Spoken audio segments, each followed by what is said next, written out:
Right, we are live. Hey guys, how's it going? Welcome back to the Kiwi Lads channel. We are back for the first T20 in this series between Australia and the West Indies. Now, this one is an extremely crucial match here for the Windies. After their last ODI performance, they of course want to be able to bounce back here. Now, Australia, they did end up losing the toss. The West Indies have decided that they want to have a bowl first, knowing how many they will need to chase down in this match at Blundstone. But looking through at the lineups, I have to see Australia have got a massive power hitting lineup here for this matchup. Josh Inglis, David Warner, they will be the opening duo for this matchup. Mitchell Marsh at number 3, he is also the captain. Glenn Maxwell, Marcus Stoinis, Tim David, all can hit long balls, all can hit sixes. Matthew Wade as the wicketkeeper. Sean Abbott, who did a sensational job in that ODI.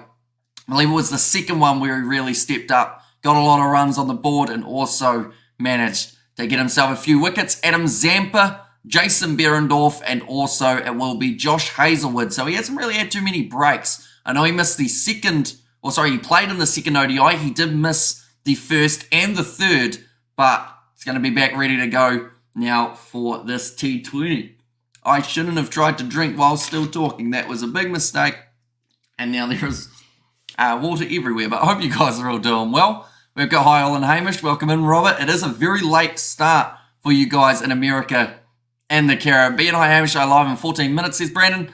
And I think West Indies have a massive chance in this with big dogs returning, says Coding. Although they haven't played all of their big dogs, I should mention. But in their lineup, it will be Brandon King, Johnson Charles. They are the openers for this match. Nicholas Pooran, he will also have the wicket-keeping gloves on. Shai Hope is still there in the lineup. Rovman Powell as the captain. Then they have got Rutherford alongside Russell as their middle order. Jason Holder, Romario Shepherd, also Akil Hossain, and also Alzari Joseph. So the workload of Joseph, as well as Josh Hazlewood, has to be, I guess, heavily praised because they are both working extremely hard. I just hope that they will get through the series completely uninjured so they are ready to go for the future matches. But David Warner getting the chance here for the T20 side, playing his 100th T20 for Australia, and he will not have to wait long till he's in the action. Actually going to be opening the batting alongside Josh Inglis, someone who did go all right throughout the ODI series. I felt like the first couple games he did look a lot stronger. In fact, no, sorry, I take that back. The first game and the third game, because third game he was just whacking the ball all over the place and helping them walk towards an easy total. I should mention that last ODI we saw the West Indies defeated after only 41 balls of the Australian innings. If that match had continued for the full 20 overs, theoretically, I think Australia would have ended up with around 240 or so off just that early stage. So that means here they will probably want anything upwards of 210. It's Blundstone Arena, so it's known to grip a little bit on the surface, but you can still get a lot of bang for your buck if you hit that ball in the air over the top. Amish, I only did 3 games of Six Nations, 4. Yeah, 1 for me, says Brandon. So yeah, we are doing all 3 games of the Six Nations this weekend. 2 matches on the Sunday morning, and then Monday morning we are also going to be covering the match between Ireland and Italy. So anyone who is new, or anyone who is wondering what the schedule is like, we have got the Six Nations over the weekend. And then also on Sunday, we have got the second T20 that has taken place between these two sides. Now, it is a 3-match series, just like we did see for the ODIs. We didn't get to see 3 test matches, sadly, even though everyone wanted to see it, mainly because of what the West Indies did in the second match. Now, I should mention, in those games, they came in as huge underdogs. This match, not so much. They are still underdogs, but they are competitive underdogs, $2.80 compared to the Australian $1.35, which actually tells you that the West Indies shouldn't be a mile out of this. Now, they did drop a little bit more in terms of becoming closer to favourites when they were able to win the toss and did elect to have the bowl first. So I know that chasing on this wicket, we've seen some success for sides in the BBL. I think that's just for the West Indies as well to know how many runs they actually need, because unfortunately, any time that they have set, they just haven't gone at a quick enough run rate to put on a substantial total to stop Australia from being able to chase it down.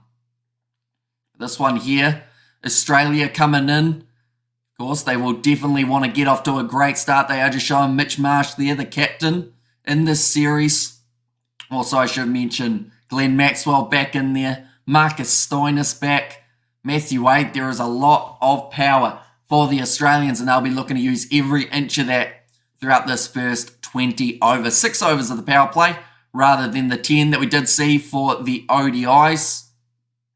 Mitch Marsh at the moment is actually wearing a mask. Hopefully nothing too serious there. But do let me know how many runs you guys think that the West Indies will be able to restrict Australia to. I think that's the better way of describing it. Yes, we can talk about how many runs Australia are going to score, but how many can the West Indies restrict them to?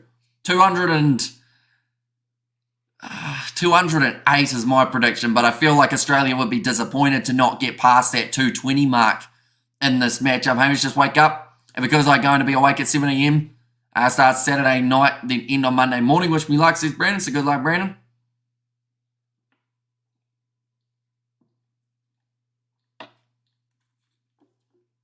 Just showing some of the highlights of Glenn Maxwell in the short format. There is a reason his nickname is the Big Show, and that is because he stands up in the most important games. They're just showing some of those familiar faces of the West Indies lineup. The fact that Andre Russell is still in there. Jason Holder returns. Of course, the more players that get knocked out of the SA20, the more of those players that we will get to see throughout some more of these matches. Nicholas Purin, he will be wicket keeping. He is also batting 3. Shane Hope at 4. I feel like that man's got a huge amount of pressure on him because in the ODIs, he wasn't able to score quick enough. And then in the game that he decided he wanted to score quickly, he did actually get himself out. And I mean, Alzarri Joseph, he has shown that he, yes, does go for a few runs, but also takes wickets in the most important times. But that King and Charles combo at the top of the order, I think is going to be a very exciting one here for the West Indies. Of course, we do have to wait 20 overs or less if the West Indies are able to bowl out Australia. A lot of power hitters for the Aussies. Like I mentioned, about 8 of their top order can score 6s. So Blundstone, it's just going to have the shadow right across the pitch at the start of this match. So that may actually make for a little bit more difficult batting conditions for David Warner and Josh Inglis. Now, Inglis in the ODI showed that he wants to get off to a quick start. And I feel like in T20 cricket, it's probably more, I would say more to his credit in terms of the way that he plays because it's a short format. He scores runs quickly. So therefore, he should get Australia that nice jump in the match that they need. But then there is also the fact that he's got David Warner at the other end, who hasn't had too many T20 games as of late. I believe he was actually going to be playing in the IPL, but then got called back in to this Australian T20 side. Hi, says Max Cook. Welcome in, mate. If you are doing extremely well, I should mention anyone who is new to the channel, be sure to leave a like and subscribe. We are live for all 3 of the T20s that are taking place. Hamish and T20 Universe, says Salaheen, and there as well. Yeah, it's the first T20 that we have covered on the channel since I believe the West Indies versus South Africa. I think that was actually the last series that we did on the channel when it came to the T20s. Which was quite a wee while ago, probably about 8 or 9 months, somewhere around there. But do you get your predictions in, ladies and gents, for how many runs Australia can get in this first innings? I'm going with 208, but I feel like I might be aiming a little bit too low. Definitely if the Australians get off to a great start, but we'll set the bar there, 208. How many runs do you think the Aussies will be able to get in this one? They are just showing Jason Holder and what he has been able to do for the West Indies. 150 runs. Oh, so you're saying quite a restricted total. I think first time T20 live in this channel, says Salhin. The first time for 2024. We have done T20 in the past. It was actually the T20 World Cup a while ago that we got a cricket copyright strike, which was not fun. Meant that we did end up missing quite a bit of international rugby that we would normally cover on the channel due to that strike. I had to wait for 2 weeks until YouTube removed it.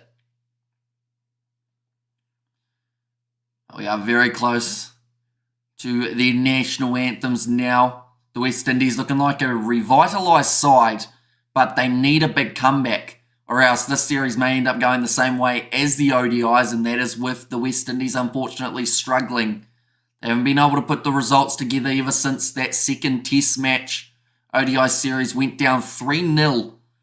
But this is now their chance to fire back. And this is their best format, I believe, for the West Indies. It was weird to see them only being able to score at 4 runs and over throughout the ODI series. Mainly because the West Indies, they are known for their big shots, their, I guess, powerful flair that they offer.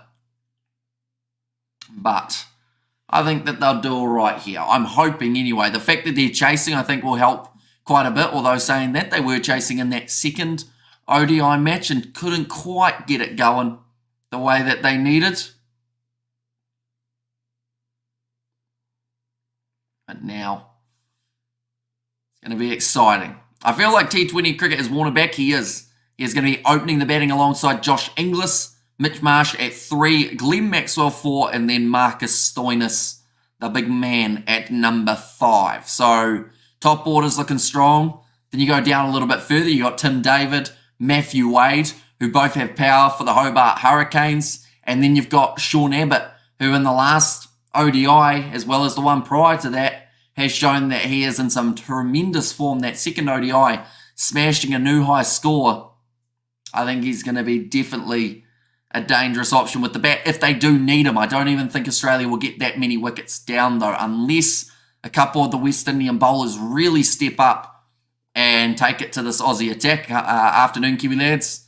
Weather looks good in Hobart. Says Blues Nate. Yeah, hopefully it does stay fine the whole match. I think that our cricket tomorrow here is looking like it's going to be affected by rain, but I am really hoping that this one, between these two sides, we get through the whole thing without the rain playing a factor.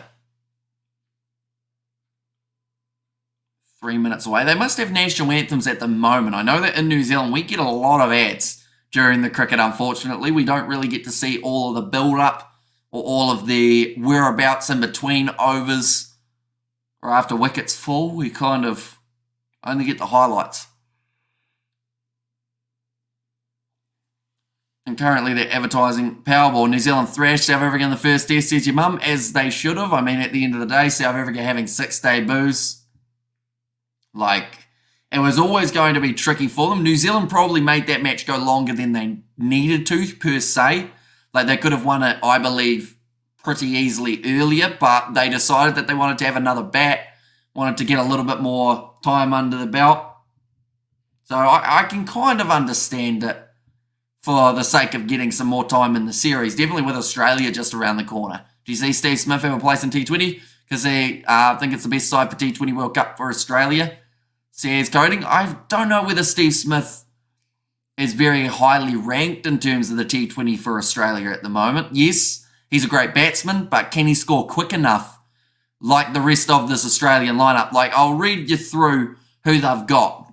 First of all, they've got Josh Inglis, who can score much quicker than Steve Smith. David Warner, you would argue that he can score quicker. Mitch Marsh, yes. Glenn Maxwell, yes. Stoinis, yes. Tim David, yes. Matthew Wade, yes. Sean Abbott, probably. So there's no real spot for Steve Smith other than if you were to say he's in there as the captain.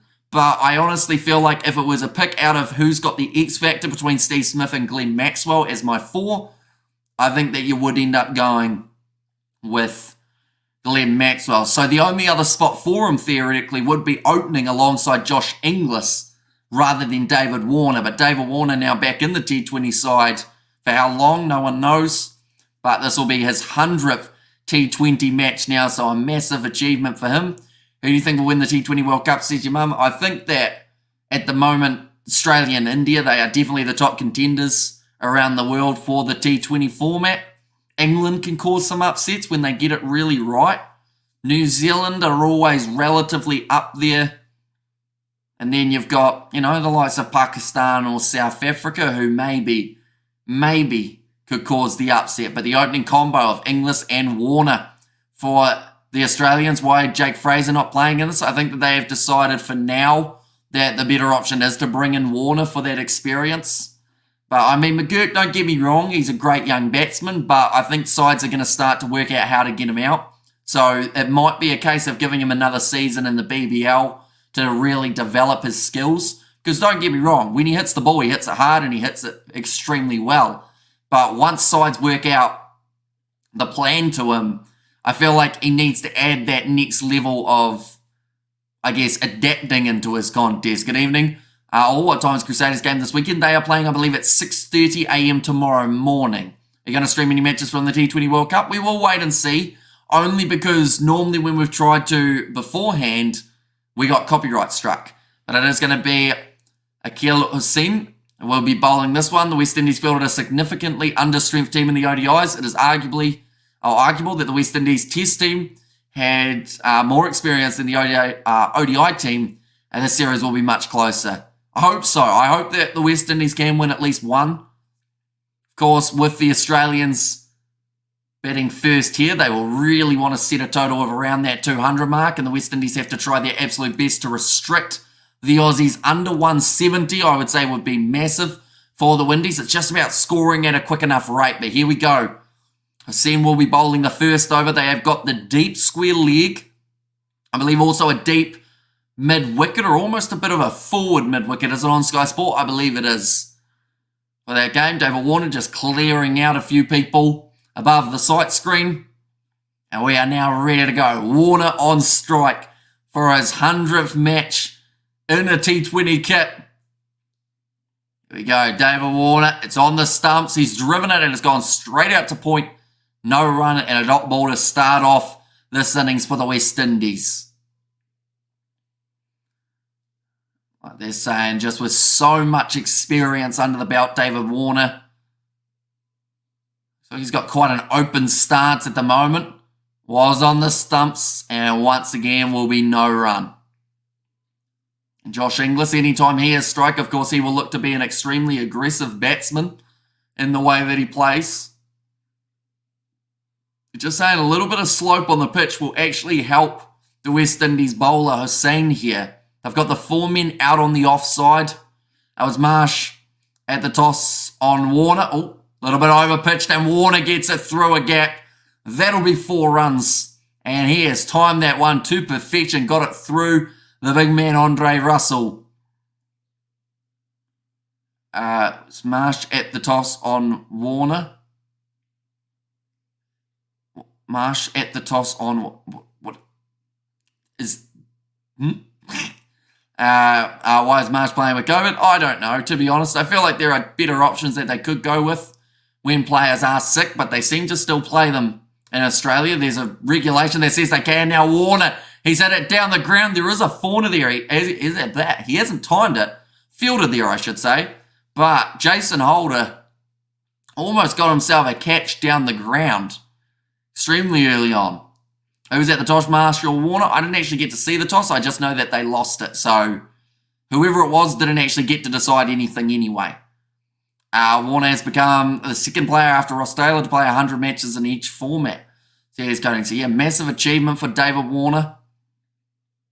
Now Josh Inglis, they have got a man at deep forward mid-wicket. Also the deep square leg. So actually going with the same field as they've gone with for David Warner. 5 runs so far off this first over, slightly dragged down. Whipped away to the leg side. They will manage to get the 2 runs. Nicely placed by Inglis. Finding the gap in the field and making the most of it. Did extremely well throughout that ODI series. In terms of the scoring rate, it's into air and it's safe, says Blues Nate.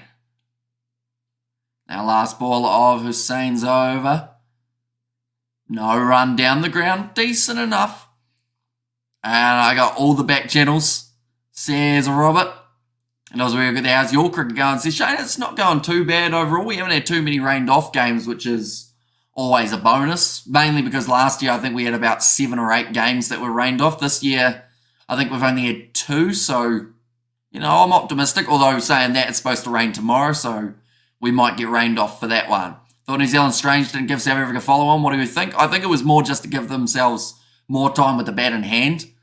That's pretty much the only reasoning I can work out of why they did it, because at the end of the day, Conway would have wanted to build a bit more confidence after going out cheaply in the first innings. You've also got, Latham, another man who would have wanted maybe a bit more time at the crease. Yeah, Devon Conway, yes, he only got his 29, but it's still better than what he ended up with in the first inning. So I think that was the reasoning. Plus, they just wanted the match to go a bit longer, I think. They were worried that they were going to beat them too easily. So to try and make it a bit more of a challenge. Here comes Jason Holder. Oh, the French cut from David Warner, inside edge, but it will be going to the boundary. Probably not what the ball deserved. It was decent from Holder, well pitched up. David Warner just getting that little bit of luck on his side. Chopping it just past the leg stump. Holder coming back from the SA20, one of the players who were unavailable for the Test and ODI series due to chasing that big money contract in the SA20, but now he's come back, looking to pick up from where he left off. Warner sitting on 9 runs off 5 deliveries currently. A bit of a slower ball there from Holder. Takes the pace off the delivery, making it so that Warner has to generate more of it. What are you thinking of pre-season Super Rugby so far? Hurricanes are in Dunedin. So yeah, Shane, I mean, we've seen a couple, I guess, results that are pretty much expected. The likes of Moana Pacifica Highlanders seemed like it was always going to be kind of close, but the Highlanders should have been able to take it out. Crusaders Munster, I thought was an interesting game. It's just a shame that it didn't get the coverage that it should have. Big shot there from Warner. Gets the length that he wanted. He didn't get it out of the middle, but he got enough of it to get another 4. Just rocked back, whacked it away to the boundary. And hello, says Remy.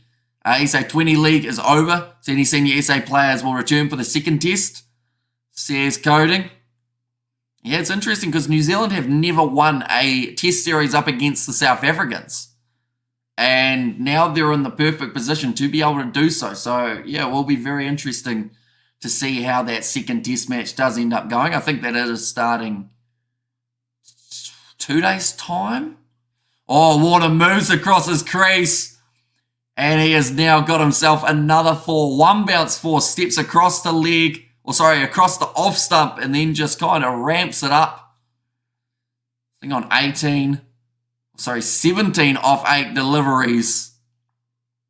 What game's been live on Sky Sport? So yeah, Shane, except for the Australian pre-season. I saw that they didn't have those games, it would seem. Yeah, coming off the top of the bat there for David Warner, but it still makes it to the boundary. Just gets down on that knee.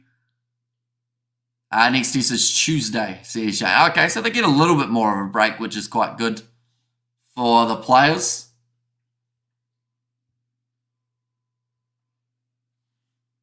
Don't think they've changed too much in the field here, other than bringing another man deep on the leg side to try and counter how David Warner has been attacking. But then Holder bowls it outside off stump. Now, he's probably got away with that one. Warner's missed it, but that could have been a big mistake from Jason Holder, putting it outside off. Maybe it was the double bluff, try and make Warner think that it was going to be going the other way. And Jason, all sweet ice cream, and good morning. Hope that the West Indies will win this one in order to boost their confidence, says Glenn Thompson. And yeah, if they aren't able to win this one, at least winning one of the first 2 matches would be ideal. Because at least that way it takes them deep into the series. Last ball down the leg side, just nicely glided by David Warner. Holder's first over goes for 13. In fact, it goes for 16 in total. And it's going to be 23 for 2 now. 23 for none off the 2 overs for the Australians. David Warner certainly dominating the strike at the moment. Inglis has faced 2 balls and he's got himself 2 runs. The rest has all been David Warner. And Aussie come to New Zealand after this. Says Shane, they certainly do. 2 test matches taking place. One at Hagley, which will be a very exciting one. Just showing some of the freebies that have been given by Jason Holder. It's like a beautiful afternoon at Blundstone. Good night, says Philip. Welcome in, mate. Hope you are doing extremely well. Inglis currently sitting 2 from 2.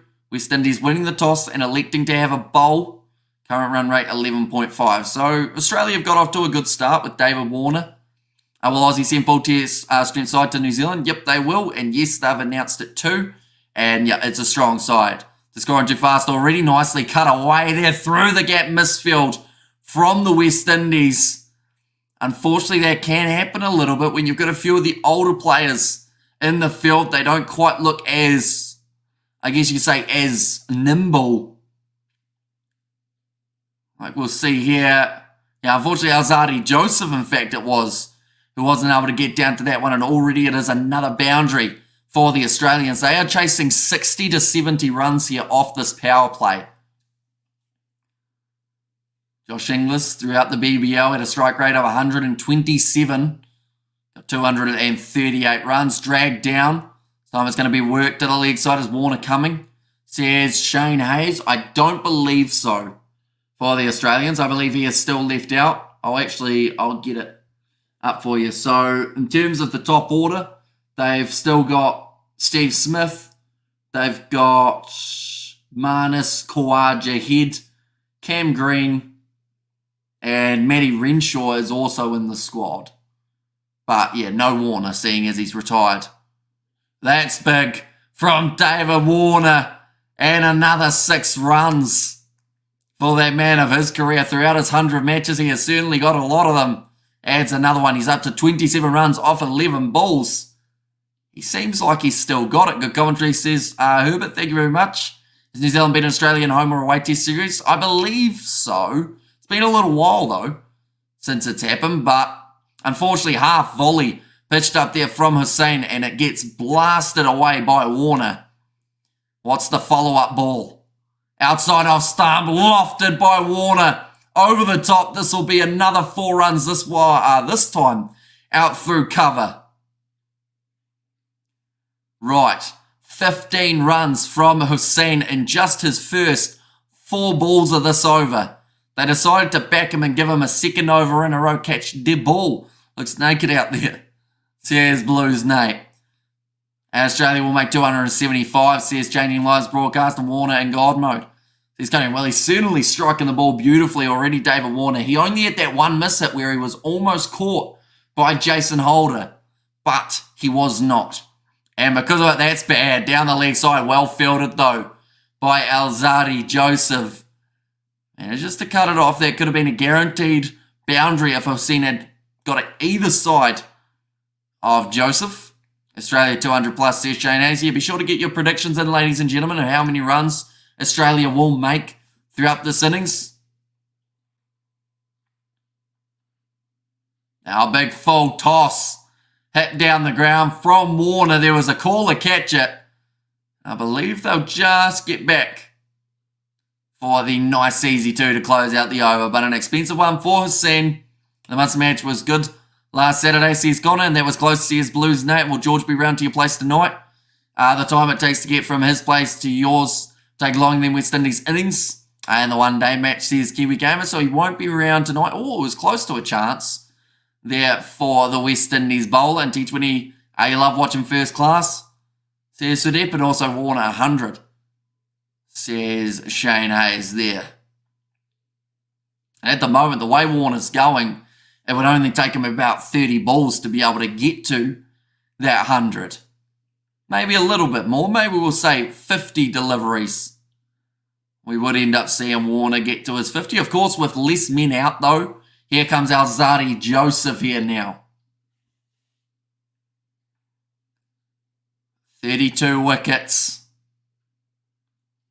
for Australia Joseph. Backward point is deep. Pitched up. Oh, he hasn't hit that one well, Inglis, but the boundary is short enough. He'll still get the 4 runs. This is match on TV on Sky Sports. It is on Sky Sport 3 here in New Zealand. It's Shamar Joseph, not in the T20 series. He is not. He also wasn't in the ODI series, but that is due to the teams being selected before Shamar Joseph actually broke onto the scene. No one knew about him before that T20 ODI or Test series, but now they certainly know him and they want to see him across multiple formats. 11 off 5 for Inglis now. Looking primed and ready to go again here. They have to find a way of stopping these runs. Outside off stump. Onto the fielder. Do you think Crusaders will beat Bristol? I think they'll have a decent chance. The good news about the Crusaders is they at least have one game under their belt now. Like, that was their first match up against Munster for about maybe 8 or 9 months. So they were going to be a little bit rusty in there. Hopefully West Indies has more of a chance in this match. See some run. And one big thing is going to be slowing down this T20 run rate at the moment. Head-to-head, Australia have won 9, West Indies 10 in T20. So they have actually got a better record up against the Australians. Of course, some of those games being in past. Yes, that's another great shot from Inglis. Luckily, there's a fielder in the deep. Form of Charles. They just keep it to 1. And at the moment, singles, you take them every day of the week if you're the West Indies, due to how quickly the Australians have started this one. In terms of the odds, West Indies did come in as slight underdogs in this matchup. I'll just have another look here. Okay, they're slightly more underdogs now than they were. Mainly because of the quick start that we're seeing from the Australians. $5.25 for the Windies. Almost $3 more than at the start of this contest. Alzarri Joseph making a few adjustments to his field. We're going to see Warner here with Alzarri Joseph. Something we didn't see throughout the Test series. That is slightly short and beautifully played by Warner. He is timing everything to perfection at the moment. It is incredibly impressive. He moves up to 37 off 15 to watch India versus England Test. Says Shane Hayes. We did watch a majority of the first one. We were actually watching it alongside the other one. The second one I didn't get to see as much of. And then I think the next one does start in about a week's time, doesn't it? I think it's a little bit later that we do see that next one taking place. Needs a wicket, gentlemen. Says Blues, Nate.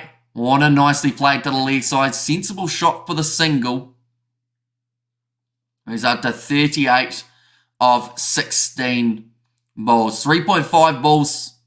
3.5 overs in there for the Australians. Where can I see the live action?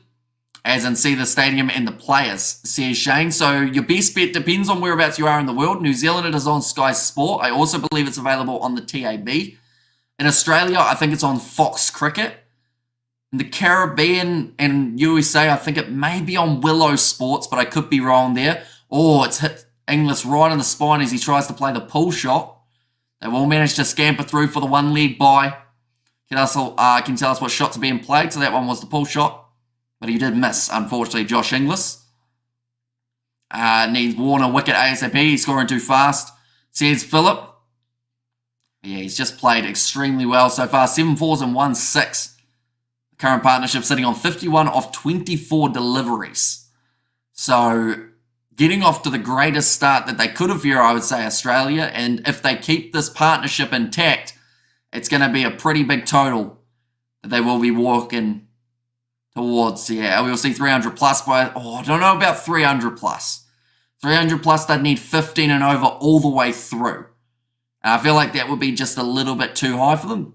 Saying that though, 220, 240 could be on the cards. Are you going to cover Highlanders versus Hurricanes game? I will not be, no, because of having cricket. Andre Russell going to be bowling his first over now. Like I've said, T20 World Cup winner. His economy is about 9.3, so he's relatively expensive, although that first ball to Inglis was a dot. Inglis trying to play it across the line, just hitting it straight back towards Russell for no runs. Oh, the ramp shot from Inglis. Got lucky with how he played it. It was the slower ball from Russell. Inglis had to wait for it and does manage to ramp it to the boundary for another 4. And we need 3 quick wickets. Says Shane there.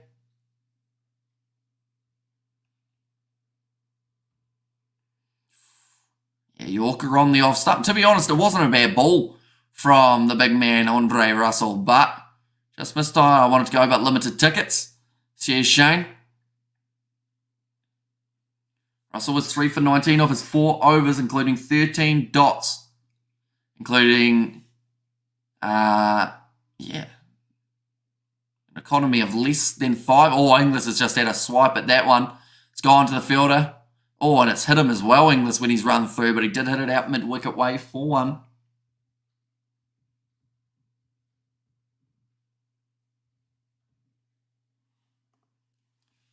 shown at Blundstone Arena. It's not too far away from the sea. It's like a relatively nice afternoon. There shouldn't be any rain in the forecast for this matchup. We are already 4.3 overs through. I should mention there's a little bit of wind though. So could end up seeing that affect the ball just a little bit. Nicely glided by Warner. Once again finds the gap. Through to deep point for one. I missed the last ODI only to see a humiliating result suffered in that match. And also we have good there. I'm here watching the broadcasting in the USA. She's showing what date does Super Rugby kick off. It is the 24th of February, I believe. Somewhere very close to that. I think, it might be the 23rd of February, in fact. Pitched up again from Russell. And well fielded by King.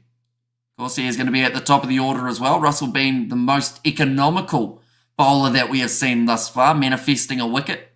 And the way that Russell's bowling, maybe. He's only gone for the 6 runs, which I know still probably sounds like a few, but when you compare the other bowlers who have gone for like 15 and 10s and whatnot, if Andre Russell can get out of this over with a dot or a wicket, the massive short ball, Inglis pulls it, and it's gone for 6. I thought that it was close to the fielder, but Romario Shepherd will not be able to get to that one, and it is another expensive over for the West Indies. Already Australia on 63 runs of only the 5 overs that have been bowled. I don't know how Inglis has got that one that clean. Played it way above his head and still managed to get it away to the boundary. Swings the bat through with conviction. And there for Josh Inglis. Which from Canada should have played Matt Short. I think the only reason they didn't was due to an injury. Matt Short actually getting injured in the second ODI with a hamstring issue. So that is why he isn't playing in this match. One of the reasons, the French cut once again for Warner. That is the second time that it has just gone past his side. Andre Russell has chased that one all the way to the boundary. Asari Joseph disappointed. Warner still manages to get it to the boundary. It's O-week in Dunedin if the Highlanders play in Dunedin, says Shane. That was extremely close. Andre Russell, fair play for him to chase it down. How's we got the Aussie, says Helen. And how's the crowd for this, says Coding. It doesn't look too bad. There's a few empty seats, but that has just become the summary of this Australian series. Unfortunately, there have been quite a few gaps. A week is in 2 weeks. I think that there must be the same one as Super Rugby starts. They're going to take the single there. Australia, Warner, making his way to 44 runs now off 19 deliveries. I'm liking this from David Warner. A lot of people said that he wouldn't be able to do what Fraser McGurk did. But if we go for the Australia versus Windies ODI series, we're just going to have a quick look here.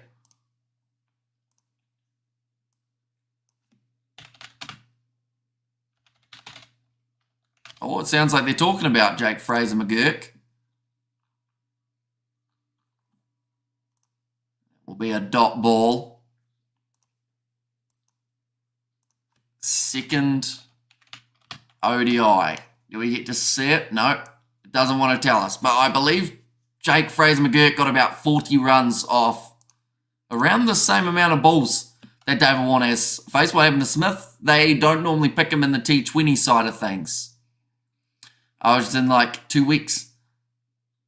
And also, there's a 300 pitch. Says Changing Lives broadcast. The question is it a 300 pitch for both sides though?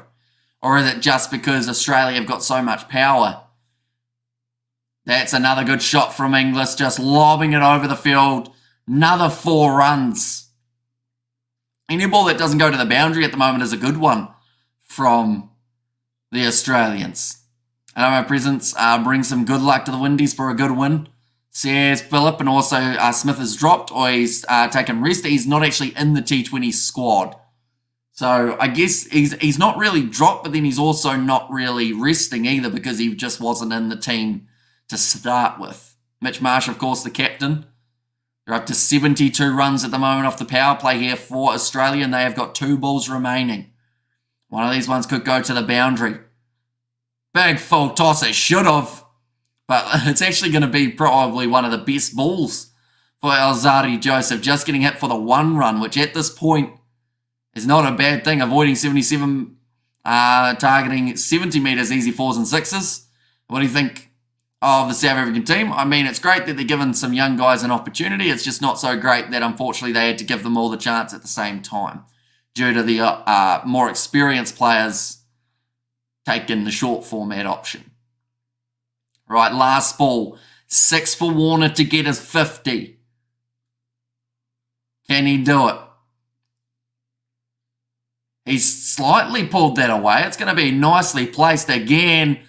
Another 4 runs for David Warner. He moves to 48 of 20 deliveries. That is the end of a successful power play there for the Australians, 77. And Warner's more aggressive than Inglis. He's only more aggressive, I believe, because he got a lot of strike early on, so got his iron. Inglis is still only 16 balls in, and I feel like he's been more of the anchor, I guess you could say, in terms of he's still playing aggressive shots, but he's just tapping it around, whereas Warner looks like he's going after most throughout this one. I hope I'm not a jinx. The last time I watched, come on, West Indies get a wicket. To be fair, when you didn't watch, they got bowled out for under 100 and also lost in only about 41 balls. So it might not be too bad. Chris Gale should be playing legend, says Ranel. You're certainly not going to get any quick singles when Chris Gale is at the crease. Did you miss my last match too? Says Philip. But so far we see the wagon wheel for this partnership of 77. It's actually all around the ground, which makes it so difficult to set a field to. The only spot that we haven't seen any runs scored so far is actually the offside down the ground, down long off. Now Inglis hits it to the leg side. Does bounce it to the man in the deep. Just the single now.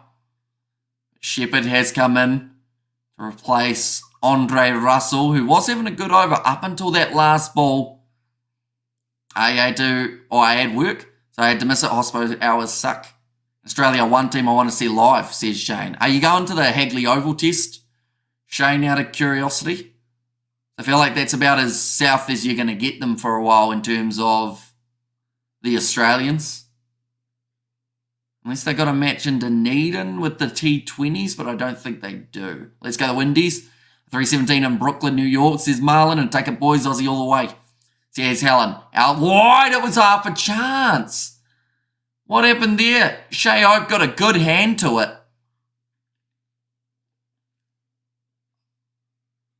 That was strange. I'm in Dunedin, says Shea. I know you are, but that's probably about as close as you're going to get in terms of the test match side anyway.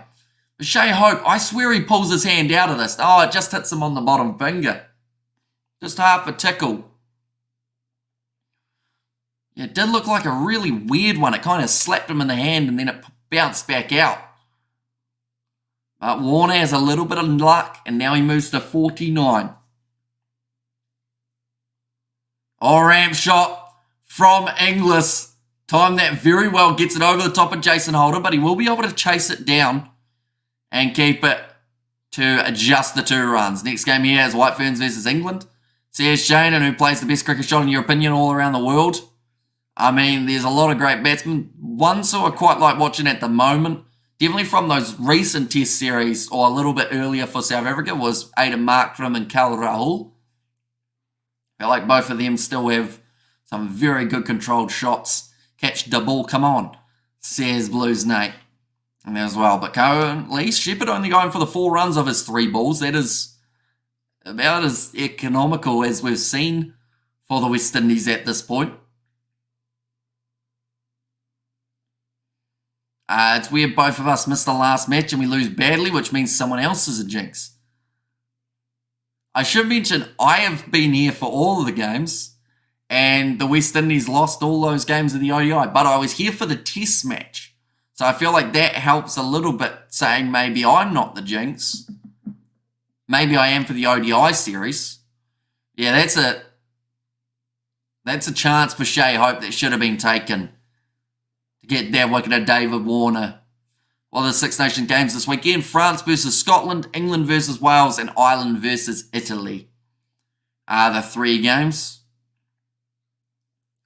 A league bye coming for England. Now Warner back on strike. He's sitting on 49. He slashes it away through the gap. And that is going to be 50 runs for Warner off only 22 balls. That is a brilliant innings from the veteran in his 100th T20 match. It is its 25th 50. He's gone on to make 100 in T20, and he has got so much time remaining that 100 could be the option. I think Nicholas Pullen is the keeper. You are correct, actually. My apologies, not Shea Hope. Yeah, still definitely one that he would have loved to be able to get a hand to. Oh, Inglis trying a little cheeky shot. Trying to ramp it up over the top. What about Glenn Maxwell versus Afghanistan, says Reno? That's actually called as a wide, I should mention. The Shepherd is not finished yet for this over. Stark and Cummins is given rest for test, says Coding. I believe they're both coming to New Zealand. Come on, and Danny Morrison was greatest batsman ever for your time, says High Life. Picking Ireland for the Six Nations, says Shane, and glad to not be the jinx then. West Indies need to start getting some wickets now, please and thank you. Oh, no, that one. He opened up the stance, allowed the stumps to be seen, but they still managed to knock it to the side. Are you out of it, sir? Since you're the commentator, without your commentary, this wouldn't be a good one. Says Phillip and David Warner, my favourite batsman. Says Changing Lives broadcaster. You'll be very happy with what he's been able to do so far. 50 off only 22 balls, which is pretty incredible for David Warner. I mentioned about how the century could be on the cards for him if he manages to continue the same scoring rate he is here. Also, great over from Romario Shepherd. I know it's still 7, but you know it's still not bad, I would say. But Philip, he was dropping the West Indies batting keychain thing he had. It's like he could partially be one. Maybe. It is currently sitting over on the couch. Oh, chance. Oh, he's dropped it. Oh, why did he do that? King has decided to go for the big diving catch. And I think he could have got a little bit closer to that. Like they've said, he's completely misread it. He's made it look like it would have been a highlight catch, but it should have just been a stock standard. Get under it. Let's pull back the run rate, boys. Yeah, he's got the hands to it. That needs to be taken. Don't touch it at all, thank you. And let's pull the run rate back, boys. Another drive from Inglis. Almost got it through the gap, but well fielded. Your voice is very good. Thank you very much. Do you think Warner willingly retired from Test, or he was forced? I mean, he said that he wanted to leave, so I think that it was the right decision for David Warner. Like, at the end of the day, you want to be able to go out on your own terms, and when you're feeling like you still can play, which is what Warner's got. He didn't have any serious injuries. He didn't end up having anything go wrong for him. So, yeah, it was just more, he felt it was his time. I sense a wicket, I feel it coming. Well, you had to take those catches, says Phillip. Yeah. And unfortunately, those ones not being taken can cost the West Indies greatly. That is now 2 drop catches pulled away by Warner into the deep. And they'll just take the single. Inglis wanted to. A holder at the moment, 3 balls bowled, and he is sitting on 4 runs off the first 3 balls. Now, in his original over, he went for 16. You watched WWE a little bit. Oh. 55 away for David Warner from reaching 3,000 T20 runs. Maxwell is just behind him.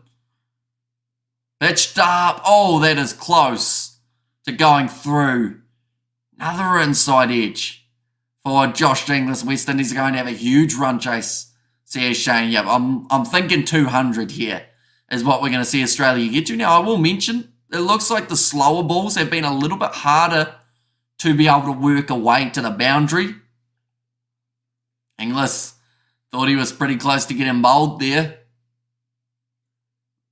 Just didn't quite look right for him. Oh, yeah, no, that's very close to the stump. Although saying that, I don't know whether it would have had enough momentum to actually take the bail off. Another short ball. Inglis gets it through the two fielders in the deep. WWE is going to Netflix, it certainly is.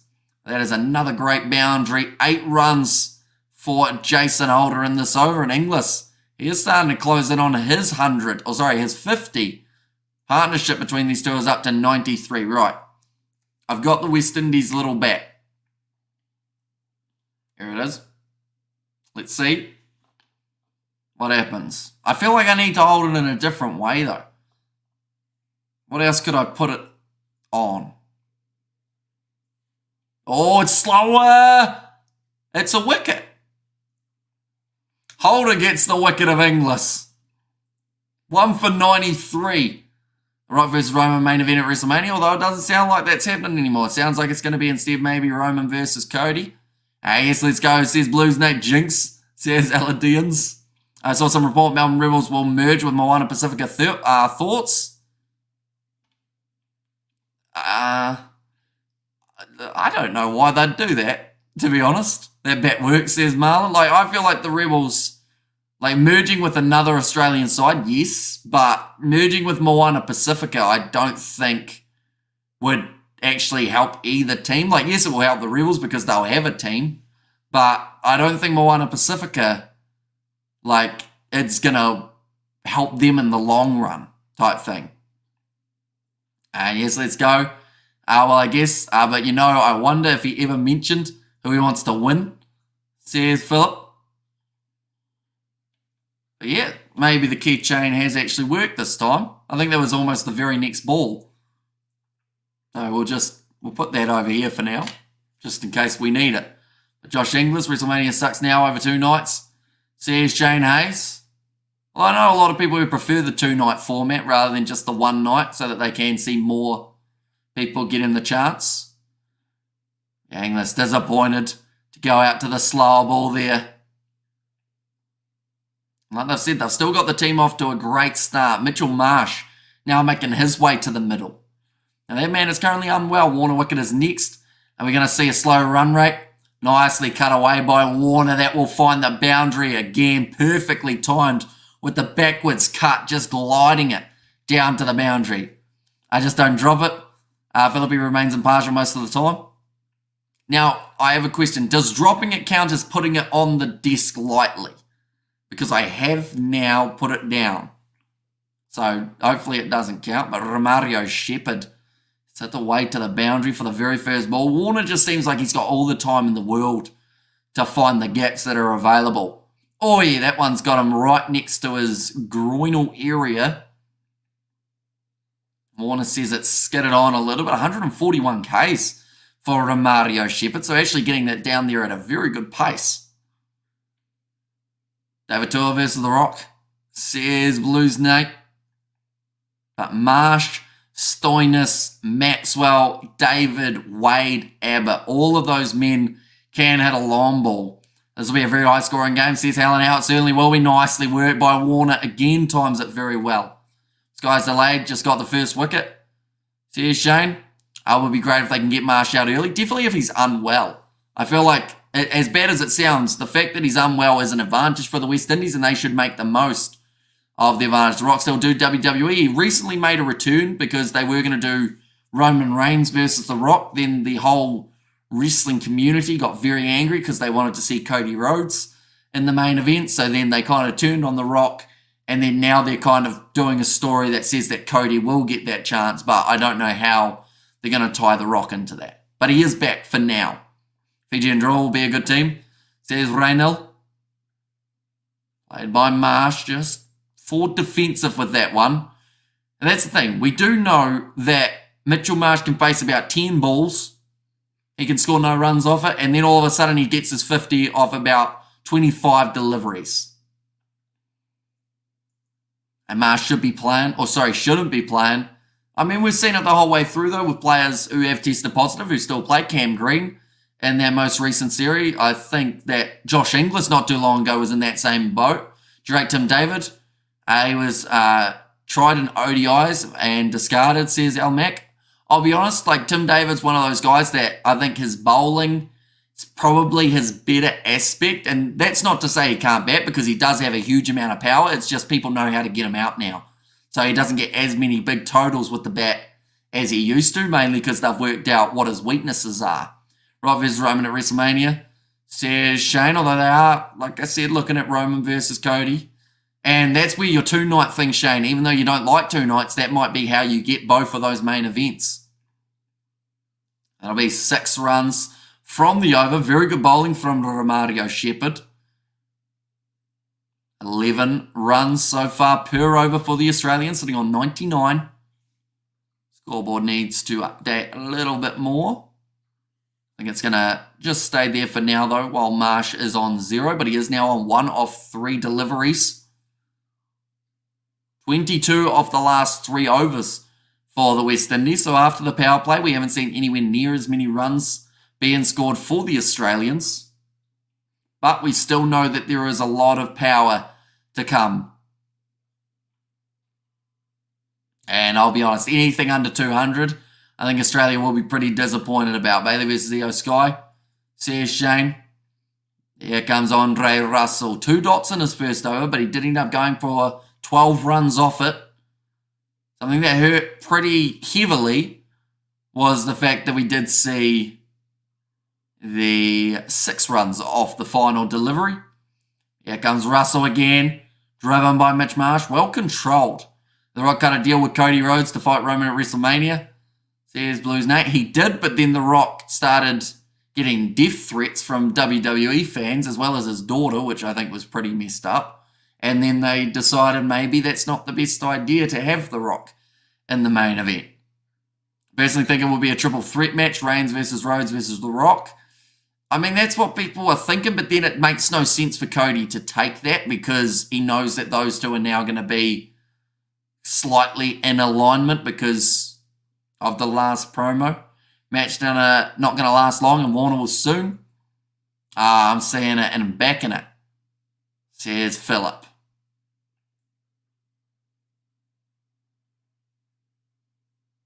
Projected score at the moment is 219. Now, I believe my dad predicted either 214 or 224. I can't quite remember which one it was. And yeah, the script didn't fit well, storyline. And Cody versus Seth at WrestleMania, says Shane. Now on strike, David Warner on 56 off 26. Cuts it through the gap again. But for the West Indies, singles are great. I reckon he leans towards Australia, but likes a good underdog. Just appreciate all the teams because it's cricket. A good way of describing it. And I would love to see The Rock beat Roman and hold the title for 1 year. Is that possible? Not at all, no. There's a cruise ship. Won't quite be the one that we were on the other day, but it will be one of them. It is about. Russell, 4 runs off his first 4 deliveries. It's about how he started his last over, though. And then he ended up going for the 6 off the final ball. This is very economical bowling from the West Indies and exactly what they needed when the Australians were scoring at such a frantic speed. Why is Nathan Ellis in the squad? Says Al Mac. For his bowling, I would think. More than likely. What channel is the Crusaders game on? I assume it would be on Sky Sport 1. And rally around the West Indies. Let's go, boys. Says Marland. That's a big shot. There it is. Mitch Marsh hits it for 6. That's almost gone out of the ground. Luckily, it's hit the fence and come back. But it's going to be a massive shot from Mitch Marsh. Russell now has gone for the 10 runs, and he's still got 1 ball remaining. You jinx both sides. I'm pretty good at jinxing everyone who is playing. A good shot for Mitch Marsh. You're very lucky to hit the fence or the screen or whatever it hit. Because if it didn't, it was definitely leaving the ground. Nicely driven down the ground for the single. It's not listed. Says Shane. Okay, well, maybe they aren't showing it on Sky then, but I know that they showed the Munster game up against the Crusaders on Sky. Should Xavier Bartlett not have had a go after his impressive debut, says Al Mack? I mean, I thought that they would have considered Bartlett a little bit, but it seems like they really want to ease him into it for some reason. So maybe they've decided he can have 2 ODIs. Maybe he comes in for a future game for the Aussies. But yeah, they wanted to, I guess, ease his workload and make sure that he's nice and fresh, maybe going into the World Cup that is just around the corner. 142 is the ball speed out, under 26 nations, says Shane. But that shot from Mitchell Marsh, it's gone 20 metres in height. It doesn't say what, 110 metres is what that shot from Mitchell Marsh went. That is probably going to be the biggest 6 we will see of the day. And he has absolutely smashed that ball, that is for sure. Anyone who is new to the channel, be sure to leave a like and subscribe. We are doing all of the T20s on the channel. Here comes Rovman Powell. Going to take the single. Warner wants it. Oh, come on, Marsh. Get those legs pumping. There was 2 there every day of the week, but Marsh only wanted the single. That could be because he is unwell. Bang on with that beautiful. But I wish he was on our side. And stop jinx us, probably we would be in a better spot. Says Phillip. Here we go. Left-hander Warner. Captain Powell.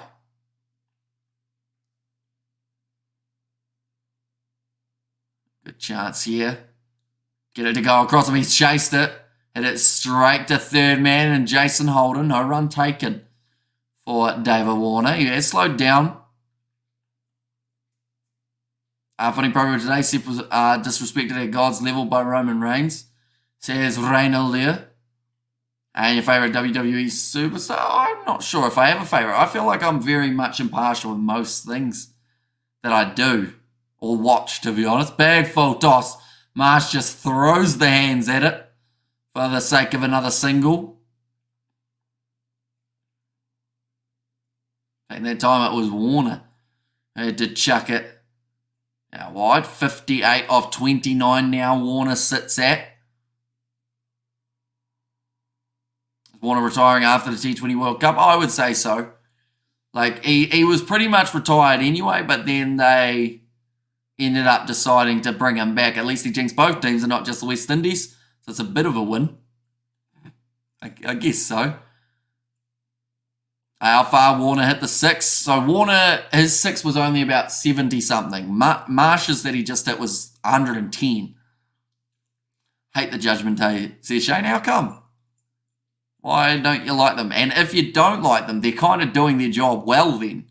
Because their job is to make you not like them. And that is what they're doing. He's neutral. Says Aledians. Warner on strike again. 3 dot balls from Powell.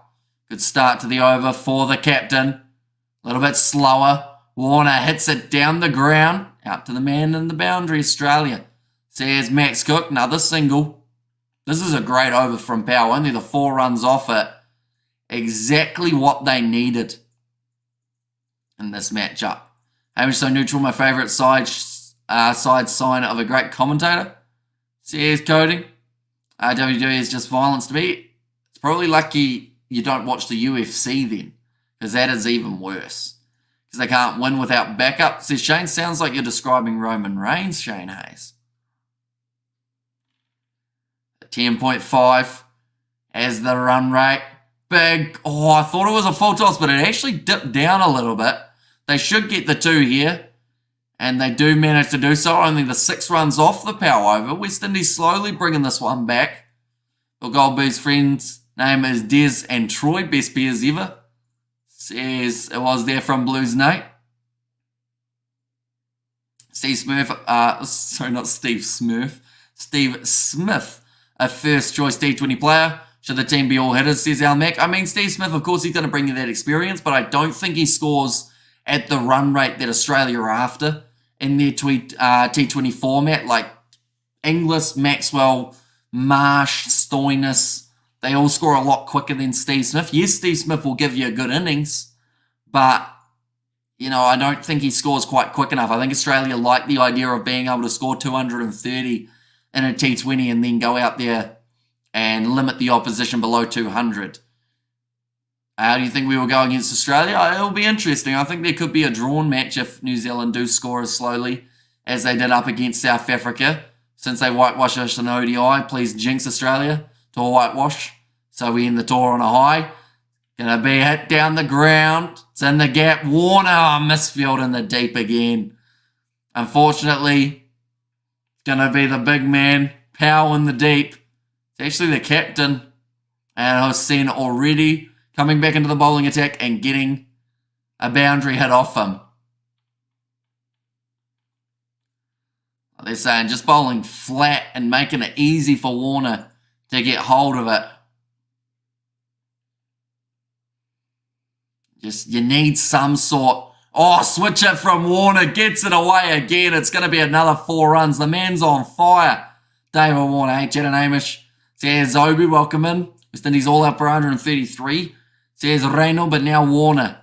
He will move up to, I believe that's now 67 runs for David Warner here. But the switcher timed it so well, got the wrist to flick, and hits it down to that fine leg boundary. So far, 17 boundaries coming for the Australians throughout their innings. Use of the feet there from Warner. And make sure he makes connection. A little bit of a misfield. They almost took another one. Well, they're playing England in Dunedin. See here's Shane. Now Warner moves up to 68. Marshall 15 off 11. So he's still progressing from the other end. High from Furano. Says me teach. Hopefully I have said that correctly. Welcome in, mate. Hope you're doing extremely well. Australians really speeding up here now. Another single taken by Mitch Marsh. Doesn't look like they're going to go for anything more than that single, though. Just keeping it ticking over still. Warner's best in a T20 for Australia was 100 not out of 56 balls. Now, if he was able to beat that in his 100th Test match, that is just going to say more than likely David Warner's going to be in this T20 side for a little bit longer. Australia might have to get some more money out of the pockets and keep that man's pockets full. Back on strike now. Down the leg side, that is a tough one for David Warner to be able to catch up with, but it is called as the wide. So that was up against Sri Lanka in 2019 at the Adelaide Oval of 56 deliveries for David Warner. How's it, Hamish, brother? How you doing? Oh, well, my side says Birdie V, doing very well, mate. Yeah, plenty of action this weekend with the Six Nations. Warner rocks back, hits it down the ground. I think he wants 2. And they should get it. Yes, they do. Very good running. Warner to get the 100. Says Shane. So far from Hussein, it's been a bit more of an expensive over. We've seen 13 runs off it. Gone for 37 runs in total now off his bowling. Hasn't been an easy day at the office as a spinner. Definitely not with the boundaries and the way that the ball can grip. Means it does sit up sometimes. Warner doesn't time that one. Going to be the end of the over. 129 for 1. 17 fours, 3 sixes. A lot of boundaries coming for the Australians throughout the first 12 overs. It seems crazy to say how quickly Australia are scoring, and the fact that they still have men who can come out. How many overs bowled so far? 12. And at this stage, I would say only another 60 runs or so would almost, I don't know, this could be enough for Australia. And they could have those next 60 runs in only the next maybe 5 overs if they keep on scoring the way that they are. And then they've just got those extra 3 overs that they can keep going.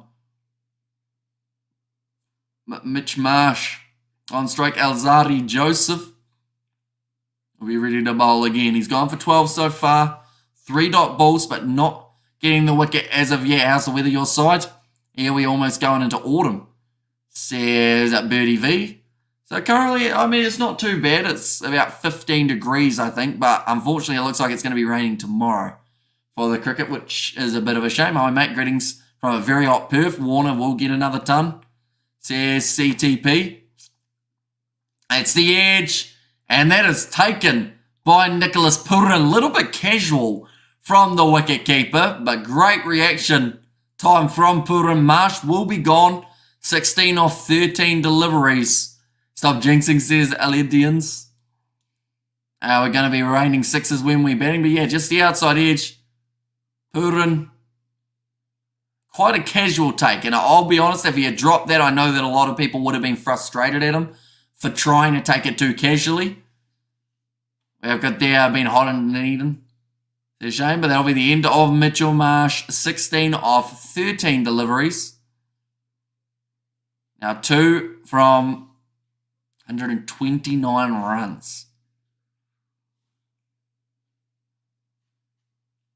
Here's just the big edge. And nice good work, gents. Here's Blues Nate.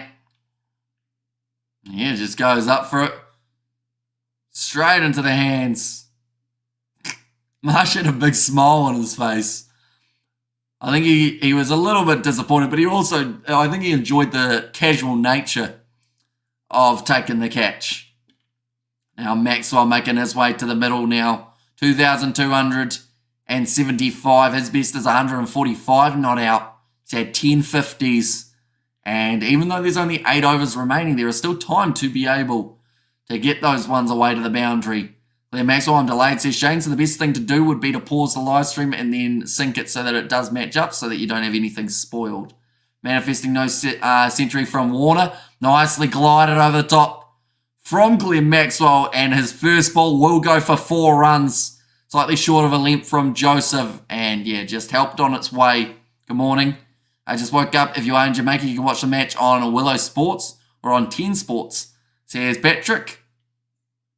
And thanks for manifesting Marsh wicket early. Here's Philip.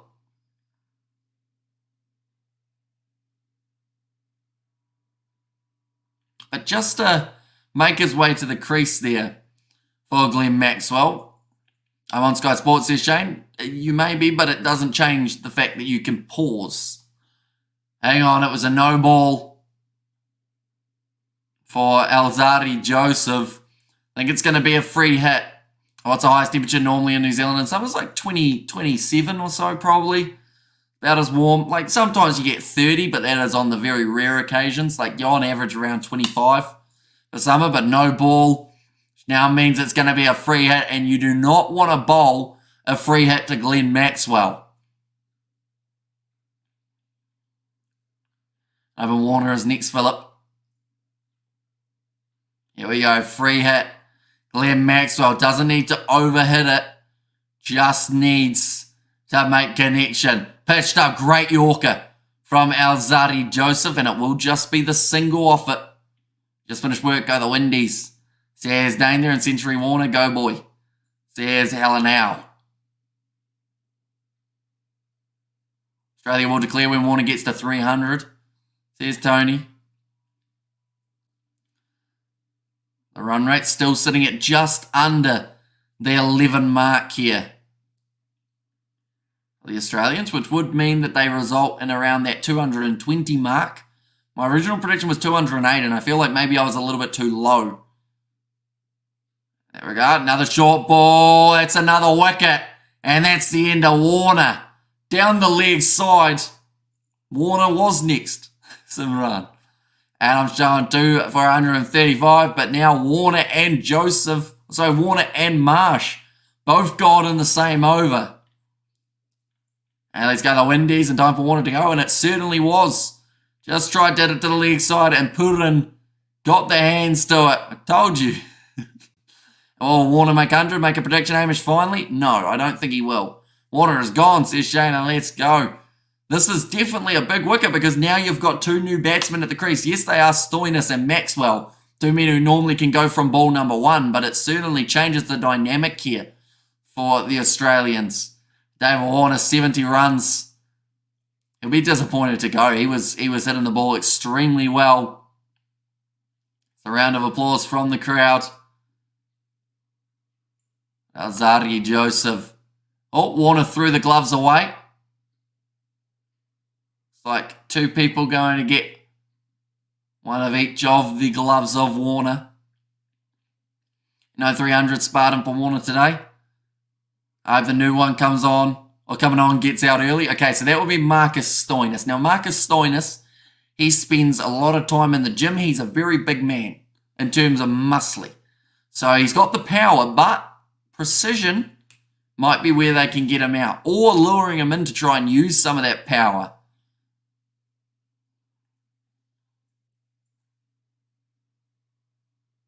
Here we go, Marcus Stoinis. Oh, it was in the air, but it does go down to the man at third man. That'll be a single. This over from Australia Joseph. I mean, we've got to remember, this had a no ball in the over. They went for 4 runs, and it still wasn't a bad over from Australia Joseph in terms of the scoring. Stoinis takes some time before hitting big. Not always. He sometimes just goes right from ball number 1, old Stoinis. He normally warms up so that he's ready to rumble. Like 2 balls is normally what you give him before there's a chance of him hitting a 6. West Indies will have to tighten up on their bowling. We need to get 2 more each wicket, says Patrick. Last 10 balls, we've seen 20 runs and 2 wickets. So still going at 12 runs per over. But the wickets have fallen for the Australians. Now the Windies with their tail up. Australia Joseph still 2 balls remaining. Maxwell on strike. Gives himself room and slashes it out through cover. Gets it straight to the man in the deep though. So we'll just be the one again. Are going to get an hour nap and come back, says Philip. Yeah, we will see a little bit later on. In about an hour's time, I would say that the West Indies should have been batting for a bit. Maxwell disappointed, letting out a big groan as he gets it straight out to the man in the deep.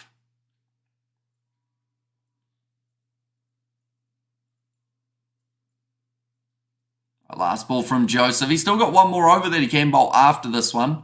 I wouldn't be surprised if they give him it straight after. Nice shot from Stoinis. Times it perfectly to the man at deep cover. Another single. And that'll close out a very strong over from Joseph. 3 for 138 here for the Australians. Should mention anyone who is new to the channel, be sure to hit that subscribe button. We are closing in on the 46,000 mark. 25 away from 45,650 though. If you do want to help us get there, be sure to hit that subscribe button. And also, if you do enjoy a little bit of GoPro cricket, that one that we have got linked in the pinned comment is for an innings where I managed to get myself my first ever 50. Now, I should mention, since then, we've had quite a few other GoPro videos. We haven't uploaded them as of yet, but they are coming very soon. So be sure to check those ones out. Currently in the TAB odds, the West Indies are $4.75 underdogs in this matchup. Of course, we do need to see a relatively effective innings for the West Indies early on in their run chase, which video editing you use for special effects and video editing. So I just use Filmora. It's one of the simpler ones that are around, but it gets the job done. So yeah, I go with that. Slower ball from Andre Russell, only 112k. Stoinis worked at the leg side well. Just gets himself another single. These 2 men normally representing the Melbourne Stars. I've just mentioned 2 of the best strike rates. Glenn Maxwell versus Andre Russell. Pace off the ball, I think is what's needed. We've got a new member on the channel. It is Shane Hayes. Thank you very much, mate. Slower ball. Maxwell rocks back. Straight to the fielder. Oh, he's just kept it. In the field of play, Brandon King. I believe they managed to get themselves the 2 runs there. Maybe just the 1. Thought about going for a catch, Brandon King. And then realised it was going to be bouncing in front of him. Kept those legs closed so that the ball could not sneak through. Hit him right on the knee, I think it was. So that wouldn't have felt too nice for him. But probably felt better than letting the boundary through. Now Stoinis, great Yorker from Andre Russell. Just such a tremendous bowler. Gets the pat on the back from Maxwell for that delivery. The slower ball comes out.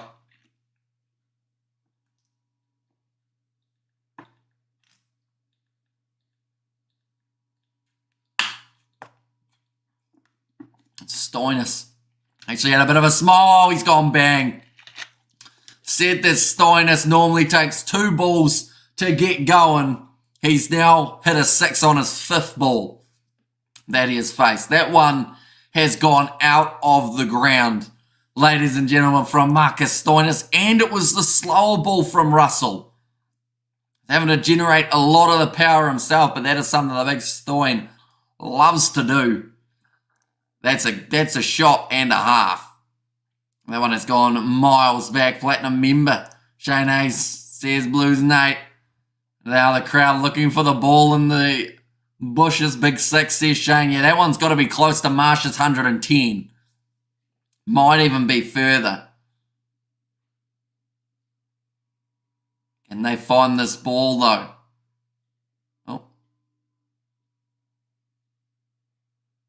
Oh, looks like they are getting a new ball. Sure, someone will try and go over that fence and find that ball in the bushes somewhere. But this one was absolutely gone from Marcus Stoinis. Got the full swing hitting arc. And yeah, just sent it on his way. Watches the ball, Stoinis. Cool, calm and collected right out of the middle of the bat. 100 and it's got to be more than Marsh, doesn't it? Although Marsh got it pretty sweetly sideways. I'm going to say that's about 107 metres from Stoinis, but I wouldn't be surprised if it was bigger. They've got a replacement ball. Question is, what is this new ball going to do? Oh, it's going to go for 6 as well. That one might have even gone over the roof. No, he's caught. What happened there? I thought that he sent that one on its way, but it's actually going to be out for Marcus Stoinis. That one's gone straight up. Like they just said, it sounded good off the bat. I thought he gave that an almighty heave. But that is a great catch. Yeah, no, it's just gone straight up in the replay. Stoinis was watching it. He wasn't happy, but then saying that, he wasn't happy when he hit his 6, so it's hard to tell. Idea, how you doing, bro? Says AB, doing extremely well, mate. And we need to get Maxwell as early as possible, says Patrick. And when's the next T20? It is taking place on Sunday. But Stoinis, 9 runs off 6 deliveries. They've got another one. Dodgy new ball. Says CTP. Yeah, it sounded good off the bat. That's why I thought it was a 6. I've said he's just tried to hit it straight into the breeze. But the camera, very deceptive, because I thought that the way that they were showing the camera, it was going to be going over the stand. It did not. It went straight up, straight down. And Alzardi Joseph, that is a fantastic catch from him. My manifesting is working. Yeah, that's about the 4th guy that you've called that's gone out. So, question, Maxwell or Tim David as the next batsman out? Tim David just making his way to the crease. Please tell the match status. Currently, it is sitting 146 for 4. Australia's starting to lose a few quick wickets. Tim David, full toss, hits it down the ground for just the single. 4 for 147. Namaste, Simran, says AB. Russell going for the 9 runs off his over, which at the moment, I'll be honest, is not too bad for the West Indies. It's all about trying to restrict Australia to under 200. There are still 6 overs remaining. Here we go. We're going to see that big 6, though, from Marcus Stoinis. I said 100. Oh, it wasn't bad. 106 metres the 6 was. I predicted 107. That wasn't a mile off. On Aussie picking orders is dropping. Nice West Indies batsman. I would like Maxwell, but I'm assuming David might be next. Simran. We do have a another match soon. It is on Sunday for the cricket. And also Aussie picking orders is dropping. Nice West Indies batsmen need to step up.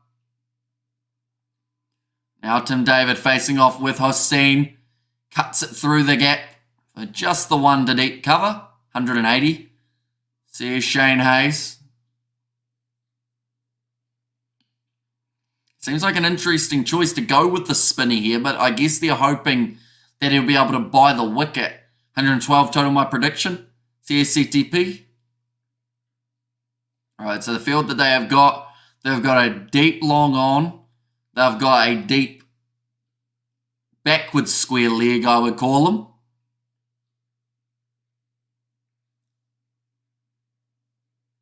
Work to the leg side. Maxwell goes next. What's cracking, bro?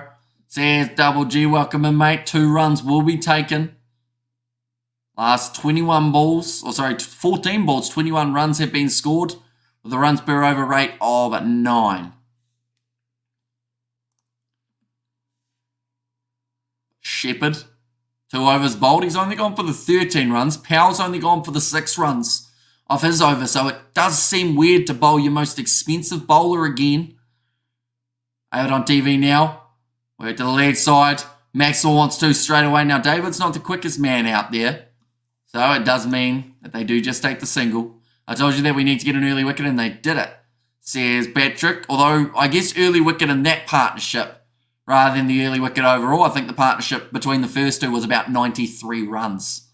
What's your score pick, says Shane? Says Shane. I'm still going 208 for myself. A run is called by Tim David. Another dot ball.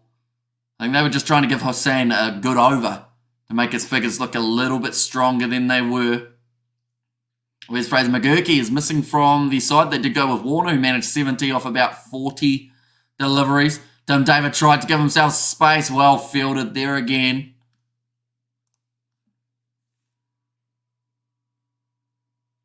And also Australia winning, says Connor. 202 says expired. So Australia are currently still in the box seat, even though the West Indies are bringing this back a little bit. And once again, single to close out the over. David sitting on 3 runs off 5 at the moment.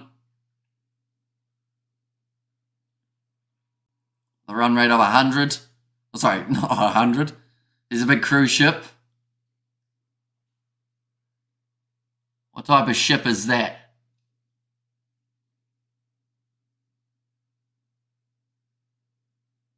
The Spirit. Tasmania they are. Saying 190 and 41 off 17. Who will win?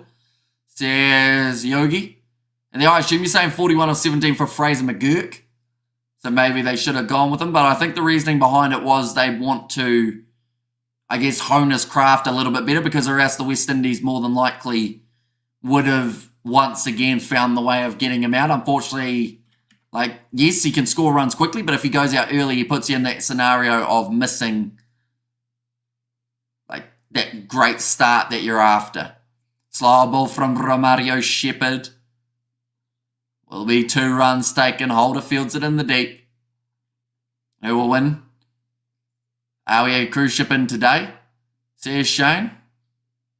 Interesting. I know that there was a cruise ship in Port Chalmers recently.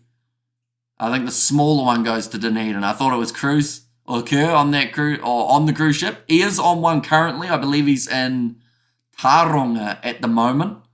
Or he might still be in Wellington, but he is working his way around New Zealand towards Australia. Big shot from David. Boy, he has slashed that one hard. Aussie, oi. Says expired passport. I mean, there's a man at deep cover, like they said, and there was no chance. And Warner 70 runs. Inglis 39, Marsh 16, Stoinis 9. Andrew Hamish says Blues Nate. He is just absolutely crunched that ball. Timed it perfectly as well. Got the head towards the ball. Tim David got himself that keychain. Or sorry, not the keychain. Got a necklace on. The moment never used to have that. I feel like maybe since he's got some money in the T20 leagues. Oh, he's gone for the shot again. Sliced it this time to the fielder. Is it lunchtime yet in the cricket? Says Connor. I don't think there's any cricket on at the moment. Scoreboard needs a refresh. One moment. There we go. Sorry. Was a little bit behind.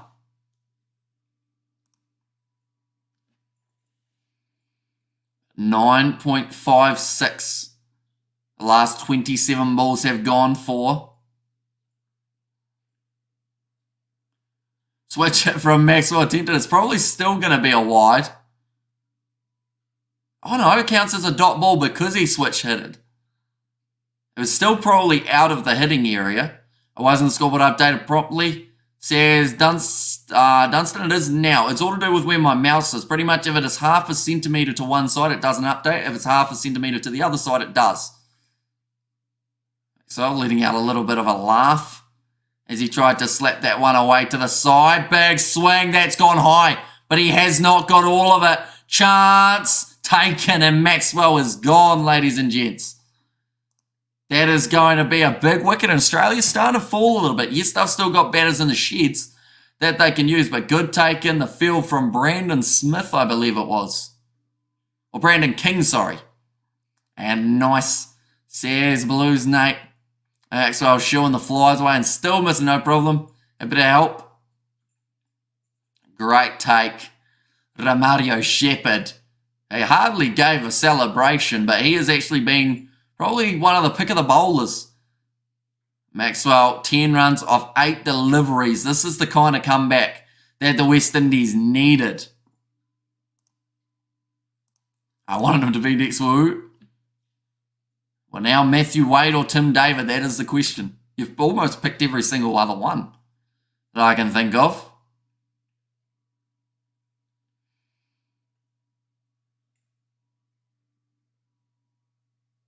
Australia.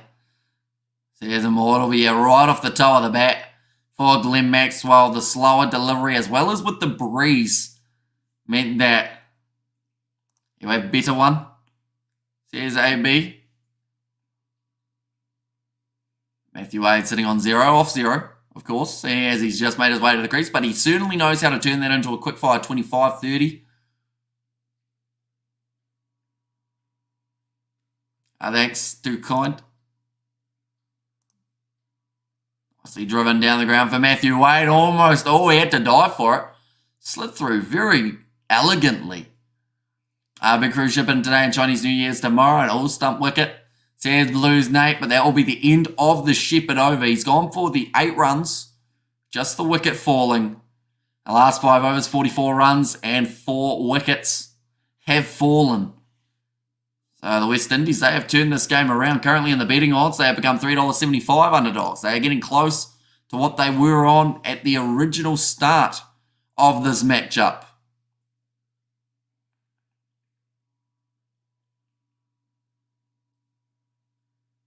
Yeah, nice slide from Matthew Wade.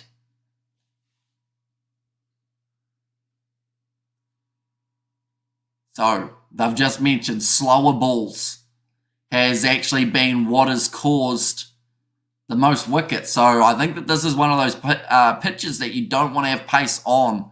But then saying that, the 6 from Marcus Stoinis was also off a slower ball.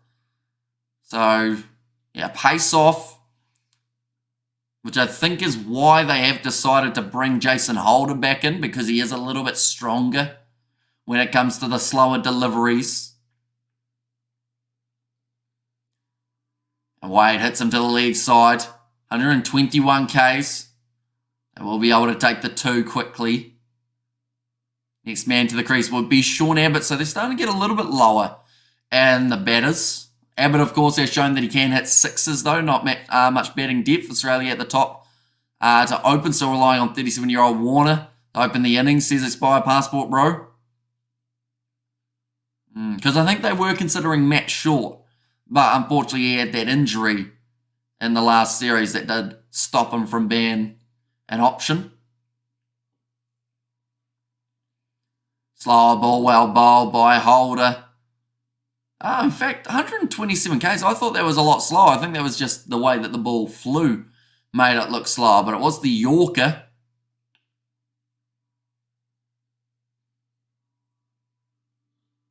West Indies, they were a little bit all over the place throughout their first 10 overs that they bowled. And says no.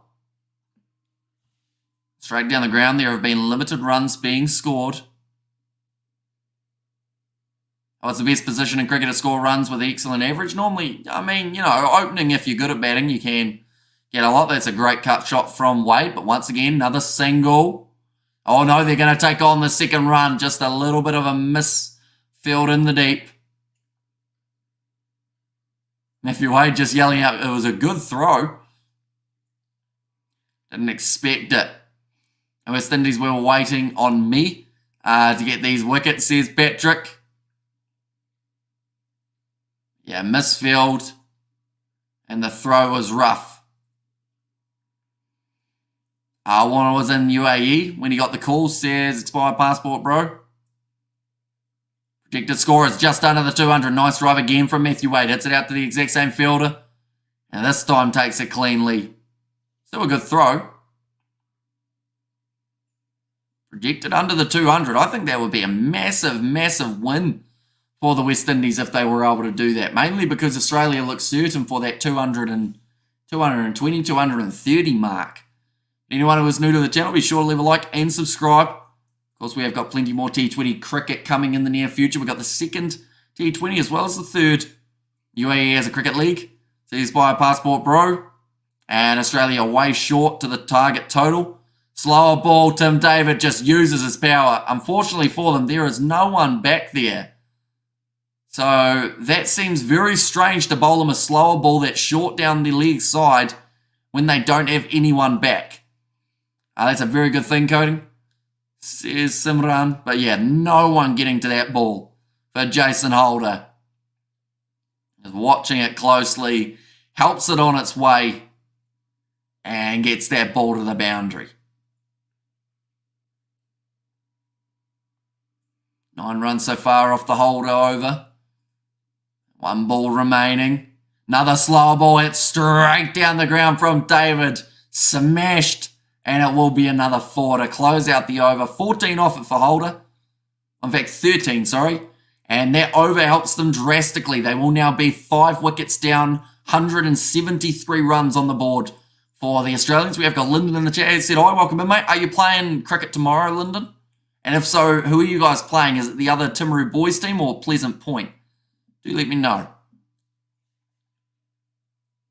Yeah, nicely hit down the ground, Tim David.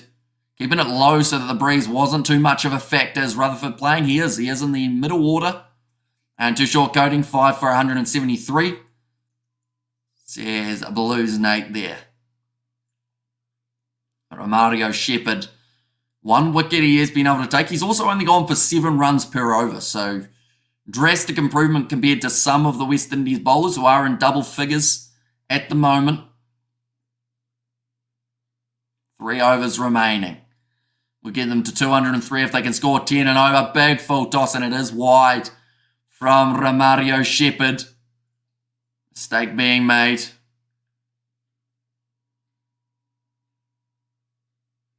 Right after I praised him as well. Just said that he's been bowling extremely well with a tight economy. The umpire found it a little bit difficult to be able to put the arms out for the wide as he was holding Romario Shepherd's vest and hat. Matthew Wade, he's gone in the air and he's hit it for 6. Use of the feet, covered drive, lofted, and gets it all the way for 6. Yeah, I think I drastically jinxed Romario Shepherd here. Bowled that 23-yard ball. He actually bowled it from behind the bowler's crease. And Matthew Wade just having plenty of time to react. I'm going to get a duck tomorrow, says Daniel. I doubt it, Daniel. Fun fact, we've got our youngest team that we have ever played playing tomorrow. We have got a few of the guys from A grade. I am the second oldest in the team. So I feel like, in a way, you guys are like Australia. We're like the West Indies. So we've got to see whether or not we can cause that upset tomorrow. Chiefs were disappointing last weekend. I mean, they did struggle, though they were up against a very strong Japanese team. We have got there now. We are looking at an open home tomorrow. But we will be playing next week, says Lyndon. Do you guys play us next week, Lyndon, or do you play someone else? I know that we play Pleasant Point in 3 weeks' time or 2 weeks' time after this weekend, but I'm not too sure about that middle week. Romario Shepherd. Now bowling, good Yorker. Tim David works it to the leg side. They thought about the two. We got Mitchell or Alex S. Says Daniel Eastie. Although you guys throughout the preseason game that we had, like, you look strong with the bat. I think you found some decent form, which you'll be relatively happy about. You got Baxter at the top of the order. I assume you've still got a few of those other guys like Damon and also, who was the other fellow who came down? Not Alex Jensen. Down the leg side. I think Wade got a little bit of bat on it, and yeah, I think so. I thought Wade got bat on it. The umpire says no, and it is called as a wide. I said we got 3 or 4 year 9s, says Daniel. So I feel like it's going to be a good game overall because, we've got a few of the guys who are, I think we've got year 7s and 8s in our team. So, it will be a nice one to see a few of the more experienced players, but also a few of those young guys get a crack in the game. And no ducks, 5 or 10 runs will do, says Blues Nate. Matthew Wade, a little bit disappointed. Even though he's sitting on 14 off 8, he hasn't exactly got off to a bad start. But yeah, hopefully the weather's good, Daniel, because I think it's supposed to rain tomorrow in the evening. It's got earlier. Okay, 100% chance of rain at 4.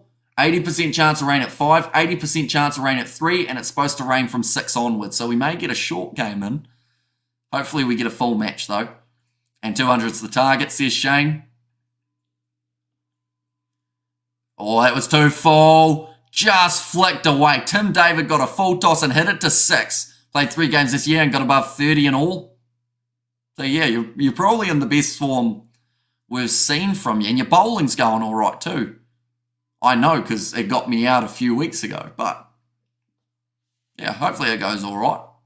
And hopefully the weather just lets us have a good game. Because last time we played there, it was that last over thriller. So hopefully we get that again. Nice, says Blues Nate. I think my last 3 games I average about 9. Or maybe a bit higher, maybe like 12. Somewhere around there. Not the best. I was tired as last week. I could tell. I didn't know whether I should bowl you because you looked like you were about to collapse if I tried to. How are you going for runs? I'll let you know tomorrow. I feel like tomorrow is going to be the big test. David is moving up to 25 off 12 deliveries. Wade is on 14 off 8. So these two have actually really generated a lot of runs for the Australians. What looked like it was going to be hard to get to 200 now looks like it will be certainly. Well, you've batted down. That is also true. I have been a little bit lower on in the order.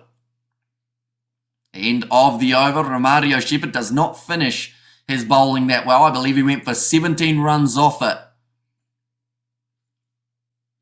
Yeah, I have no idea where I'll be batting tomorrow because I don't know whether I'm going to be doing it more, give those young guys a crack since there are so many of the new guys and eventually they'll want to be up the order. So I might be 7, I might be opening, I have no idea. Probably opening though, because I think one of our openers are injured. So I might end up at the top of the order. Who are you playing tomorrow, says Lyndon. So we are playing Roncalli up in Timaru. So yeah, hopefully it goes all right. And Hamish, you might want to get some batting tips off your man Ravindra. Yeah, although the only problem with that is we need to make sure we're scoring quicker than he did in the test match. Although in the ODIs and the T20s, normally he's pretty handy. Ravindra, when it comes to scoring, do you play 50 overs? It is 40 overs per side. Lyndon, mate. Is that some Roncalli Timaru boys trash talk that's going on, Daniel? Lyndon's a good bowler, though. You got to keep an eye out for him.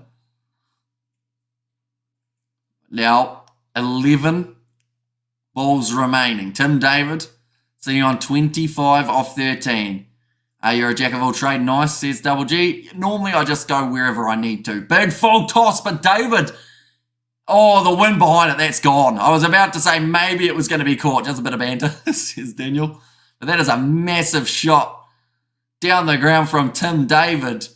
It was a full toss. There's been a lot of those recently, and Australia have almost brought up the 200 now. Where Pakistanis are always thrashed by Australia in the semis. It looks like a good crowd at game. And that ball's gone. That's about probably 95 metres, if not another 100-metre six for the Australians. Alzarri Joseph needs that ball to bounce. He targeted the Yorker, but he didn't get it. And yeah, Tim David, when you give him a full toss, he's just going to have a batting practice swing at it. Put everything behind it. Tried the off-cutter there as well for Alzarri Joseph, so probably took a little bit of pace off the ball. Another full toss. That one's gone extremely high. It's a chance, though. Nah. Both men stopped running in. And Shea Hope, I think it should have been his catch, but he has sat there and watched it. Who was the other guy I was bowling to? I think it was Steve, if I'm not wrong. Who won't be playing tomorrow for us because he's got a rib injury. But it wasn't an older guy, Lyndon, like in his maybe mid-40s-ish. Have you seen yesterday's match under 19? I have not, no. But yeah, both men just looked at the ball. Neither of them wanted the catch. Alzarri Joseph was livid, and he doesn't normally show emotion. But that is a wicket that could cost them maybe 30 or so runs here for the last 9 balls from Tim Davids. I would love to see Finn Allen smash the Aussie bowlers. Says Shane. Yeah, not a good day for Rutherford in the field. He's misfielded. Oh, big swing. Well cleaned up by Nicholas Purin. Like I just said, having Tim David at the crease, it could be the difference between 210 and 220. The fact that he's still out there at 220 definitely still looks like it's on the cards. Lyndon, mate, I got you 11-ball duck last time we played. Says Daniel. To be fair, I got a golden duck in one of my last innings. So, I can't say much. Okay, because it looked like it was struggling, says Lyndon. Well, you're just getting enough swing on it that it was starting to move about a little bit. And it was a weird artificial that day because one end it bounced and the other end it didn't. We actually played on it for a T20 more recently. Right, Tim David, 1 ball to face. Easy win for the Windies. Says Double G.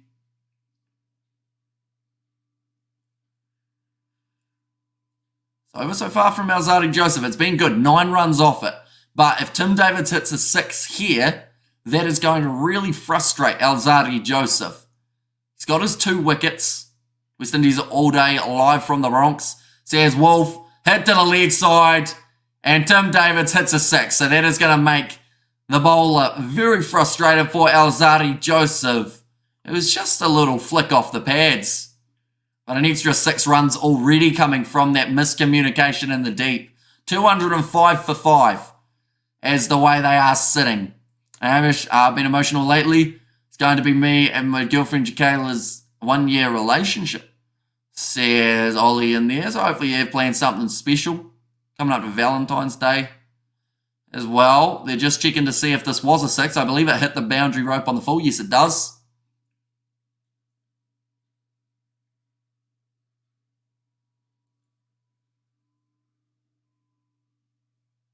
$100 and how many? 100 and something runs have come from boundaries in this match at the moment. I'll have a quick look. So far for the Australians, we have seen that's a lot of 4s and 6s. 17, 18, 21 4s, so that's 84 runs. And then we've seen about, that's easily the 100 runs, maybe even 120, 130 of boundary. 16 off the last over, let's see. Let's call it a 4, no 6s. Yeah, I think it's going to actually be a 4 for Tim David rather than the 6, so that will take them back to 203. Now, if there's only 5 runs off this over, I will be correct with my prediction. I did predict 208 right at the start. We'll put that down the bottom corner and see if we get it right. I don't think we're going to, though. I think that they're going to keep on scoring. They're checking this one about 15 times. I think if you have to check it this hard, just call it as a 4 and get on your way. Brought some flowers and chocolates for her. There's Ollie. Okay, now they've looked at it 15 more times. Just call it a 4. Like, Andre Russell, he's going to be bowling the final over. He'll just be waiting patiently It's a 4, I think. I just heard the umpire say boundary, but it's going to be a 4 rather than the 6. So 203 at the moment. And David, he has 2 6s, or in fact now he will be 3 boundaries away from a half century. Matthew Wade, though, on strike. Deep pointers in play. Got 4 fielders all in the ring on the offside. Here we go. What can Andre Russ do? Pitched up. Wade drives. He's found the gap. And it's going to be 4 runs. That takes him up to 207. So my 208's not looking too flash. I think my dad, I can't remember completely, he either predicted 214 or 224. Either way, I think he's going to be relatively close.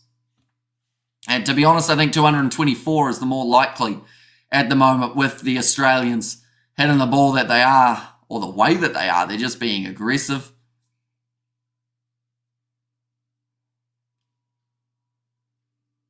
Wade, he's had a big slash at that one. David will get the 1. And he's got 3 balls to get himself to a half century here for Tim Davids. And he won't be afraid to swing that willow. They're on 208 at the moment, so I'm currently correct. But it's not going to stay that way. I doubt we're going to see 4 dot balls. And if we did, I mean, Andre Russell, he would have finished this one absolutely phenomenally if that was the case. But anyone who is new to the channel, of course, be sure to also hit that subscribe button. I know it is currently the middle of the night for you guys in the Caribbean and in North America, but it is very greatly appreciated you all being here for this match. Work down the ground. 1 run for Tim David. Right, 6 runs so far, but that now takes my prediction out of the equation. David, he's gone 4 4s and 2 6s so far throughout this game. Ooh, yeah, a couple of big full tosses coming for David. And in fact, all of his 6s, I believe, have come from full tosses. Shorter ball, Wade gets that well, but not well enough. And it's going to be the wicket. Wade will be dismissed 21 off 14. He is sad that the bat did not get the distance on it that he was after. 220, says Shane. Also, just buy the Forest game. Says Brandon, it is a very good game. I would highly recommend it. Now, 2 balls remaining. Let's go the Windies, says Marland. Now, I believe they would have crossed as 1 bonus for the Australians, which will mean that Tim David is indeed on strike here.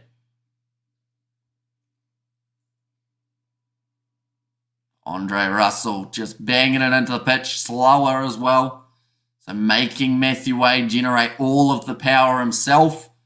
It was a good take in the deep. I believe that was actually Roston Chase. He might be on as a replacement fielder as 12th man. Here comes Sean Abbott to the middle. In fact, no, I don't think they did cross over. Who do you think will win the Super Bowl, the Chiefs or the 49ers? I'll be honest, I have really no idea. To be honest, I feel like I haven't watched anywhere near enough. Oh, he's bowled him first ball. Andre Russell on a hat-trick. 208 might not be a bad shout, ladies and gents. And now it's about 20 minutes to 6. Says Double G. So yeah, just coming into morning for some of you guys. But great Yorker bowled by Andre Russell. Abbott got a bit of the bat on it. Been bowled in Super Bowl. Says CTP. I know a lot of people do get behind the Super Bowl. Even when they don't watch the NFL, the Super Bowl is still one of those biggest sporting occasions. Like, I can guarantee you there'll be more people watching the Super Bowl than watching this game between Australia and the West Indies. That is a golden duck there for Sean Abbott. I know that feeling all too well from a recent week of cricket. And now coming out to the middle, it will be Adam Zampa on strike for the final delivery.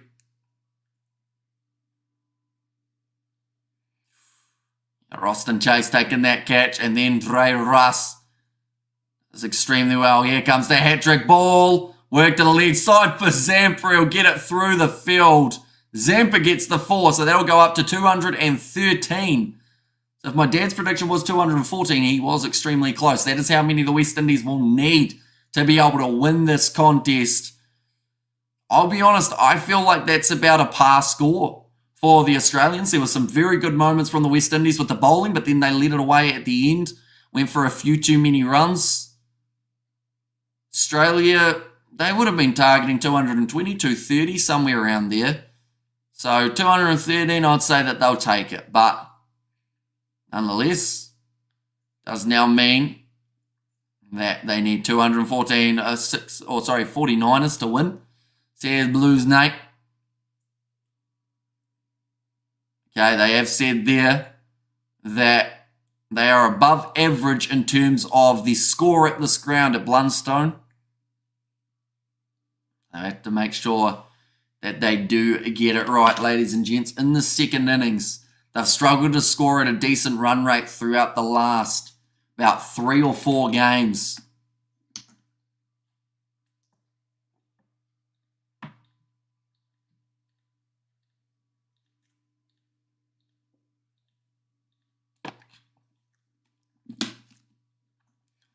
Okay, Tim David just said that they were going to be happy with 213 at the start of the day, but now playing out there maybe it's going to be a bit trickier. Is Kyle Myers playing? He is not, no. We've got there, never watched an NFL game, says Shane. Okay. I feel like that's a little bit similar in terms of some Americans have never watched a rugby union game in their lives, or a cricket game, to be fair. Of course, the Cricket World Cup going to be co-hosted by the US. And also, the West Indies are considered as one of the 2 teams that are co-hosting. 214 to win. Required run rate around that 10.8. Is it going to be doable for the Windies? They've got a decent batting lineup, to be fair to them. The West Indies batting lineup is as follows. Brandon King, Johnson Charles, Nicholas Purin, Shea Hope, Rovman Powell, the captain, Shafane Rutherford, Andre Russell, Jason Holder, Romario Shepherd, Akil Hussein, and also Alzadi Joseph as the lineup. What's your game you're doing? Says Shane. Which one are we talking, Shane? Is in the one that we're doing currently? Or later on? Which one? Good score, Aussie. Now West Indies, it's your turn. Says Alan Howe. This is a totally different West Indies team. Says Double G. And they have to take it, bro. Yeah, they need to make sure that they score at a quick rate.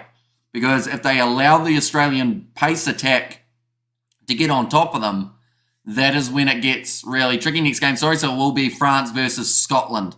The next match that we are doing. You should visit the Windies to see a game, enjoy the party atmosphere. Says Marlon, it would be pretty awesome to be able to go to a game in the Caribbean. They won't struggle to make these runs, bro. Says Double G. I'll be honest, I think any side would struggle to make the amount of runs required. But I think that the West Indies, do they have potential to get them? Yes. Do they have, I guess, the batting lineup to get it done? Yes. But it's whether or not they can turn it into a win. That's the main thing. They've had 10 wins over the Australians compared to Australia, who have had 9 wins over the West Indies. So they actually have the advantage when it comes to history. 214 to get. West Indies can win. Says Patrick Davey. Yeah, David Warner getting himself 70 runs off 36 balls. The strike rate of 194.44. Josh Inglis, the second highest run scorer for the Australians, 39 off 25. And then Mitch Marsh, actually third highest with 16 off 13. A lot of little cameos from the Australian middle order, but no one really getting a huge amount of runs. In fact, sorry, my apologies. Tim David's actually getting more runs in it. In fact, what do we got here? I'm going to go to the scorecard again. Tim David's, and also Matthew Wade getting the 21 at the end. Those statistics, they were slightly wrong. West Indies can't lose here, bro. 2 little runs. Says Double G. I like the confidence, and I feel like that is the kind of confidence that the West Indies need to go into this match with, because Australia, if they get a couple tight overs, then the West Indies have to make the big decision.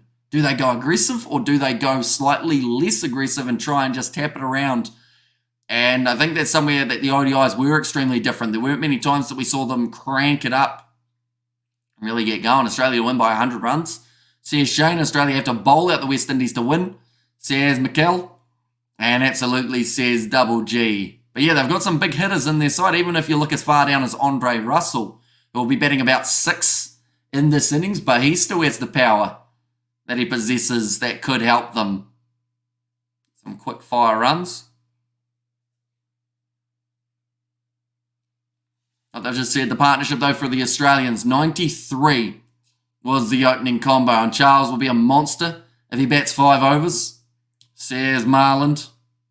And yeah, it's just about trying to bat that little bit longer, get through the tough patch. The Australians, they always have one where they bowl extremely strong and then all of a sudden something changes, an opportunity arises, and that's where you've got to take it if you are the other side. West Indies bat to number 11, says McKell.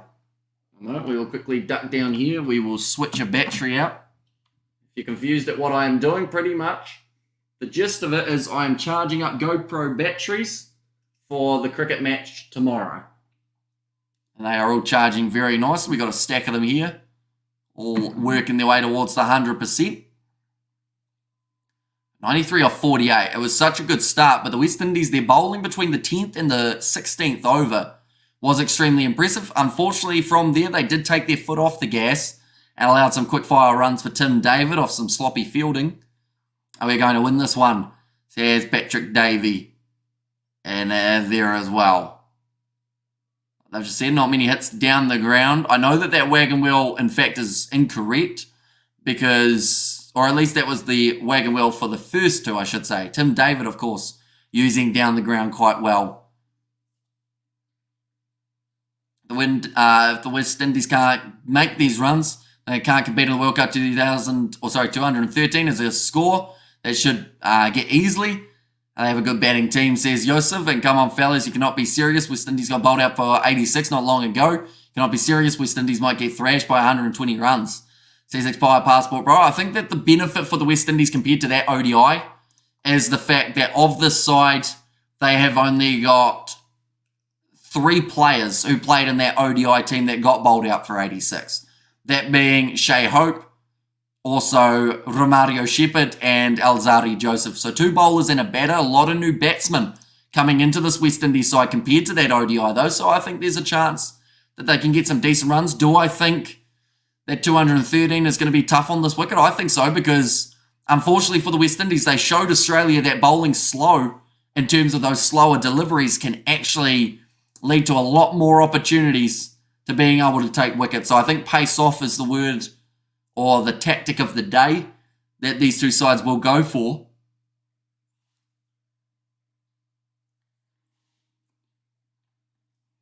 Tim David, he's done well with the bat, but now he needs to do well with the ball as well. They have actually got a couple spin options, David being one, Zampa being another, and then also they've got, of course, their main bowlers in Behrendorff, Hazelwood, Abbott. This is a different team, says Yosef, exactly right. Or Yusuf, I think it is. And also this is a test for them. Yeah. But I'm curious to see how Nicholas Pooran does, because with the gloves on, he looked so casual. He did drop a catch, but it was a relatively challenging one. But if he's that casual with the gloves, I feel like out there in the middle, if he's free-flowing and just loving his cricket, I think could be decent. West Indies tend to fold like a deck of cards, 5 down. It's all over for them. So he's Expired Passport, bro, and Rutherford can be very dangerous. I feel like his confidence won't be very high, is the only thing, because he did drop a catch. He also made a mistake in the field. He had a misfield that allowed an extra run to be scored. Bowling for Australia, dangerous. Says Shane, is Mitchell Starc playing? He is not, no, but he is coming to New Zealand for the Test Series. So we'll get to see him on New Zealand soil. He'll be playing, I believe, in that match in Christchurch, which will be quite cool. We will win. We win with a lot, or with the loss of 2 wickets, says Yosef. You need sizes to win. No one hits sixes of Abbott. Just showing some of that Behrendorff bowling that he brings. He's very good with the slower ball, and that is why I think he will be in the attack extremely early. That means he has to make it up or make up for it with runs, Rutherford. Says Double G, exactly right.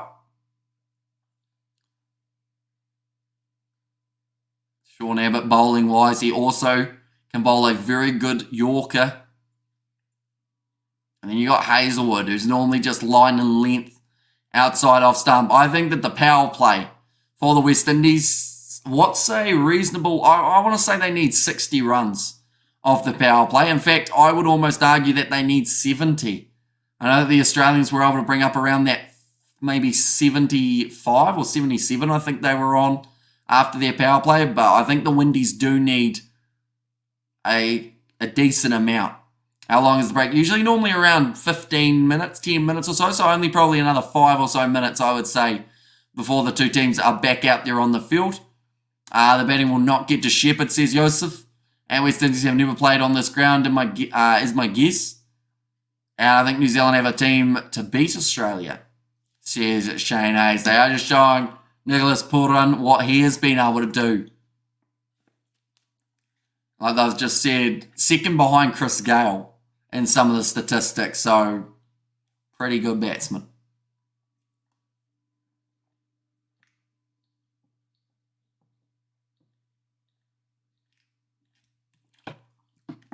And Shea Hope has 493 T20 runs. Oh, there we go. Mark Waugh has just said chasing at this ground is one of the better grounds around for being able to chase, but you do have to start well.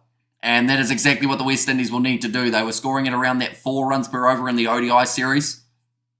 This is their big chance.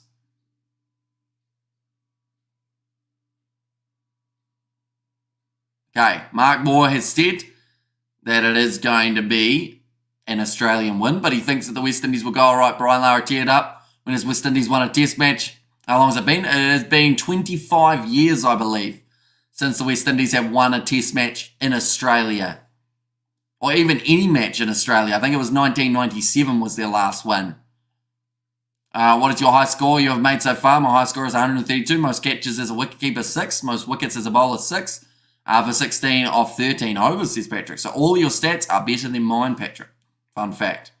What are you watching the game on? I am watching it on Sky Sport 2, I believe. It is on for me.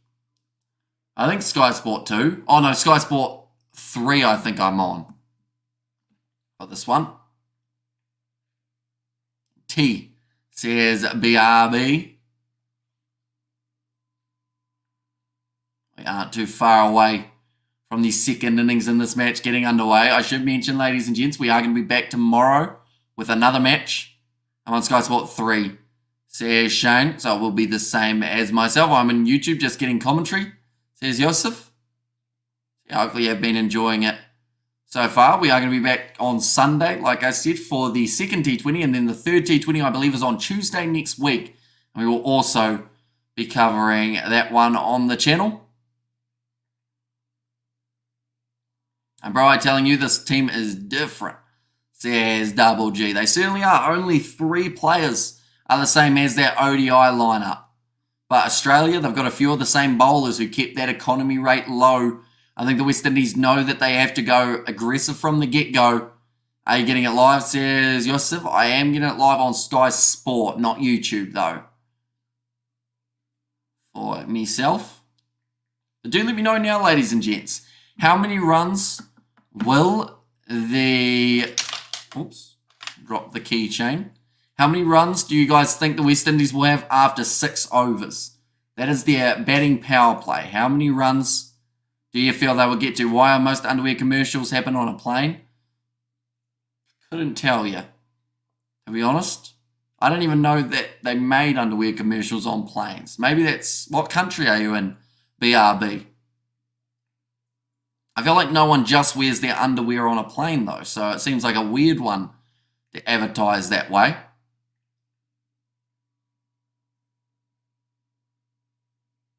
Just Just getting advertised a forklift. They certainly won't put those on a plane unless it's a cargo plane, I would think.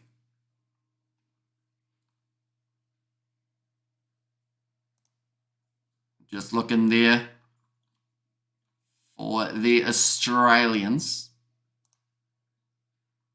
Top run scorer in the match. At the moment, David Warner has got the best chance of being just that.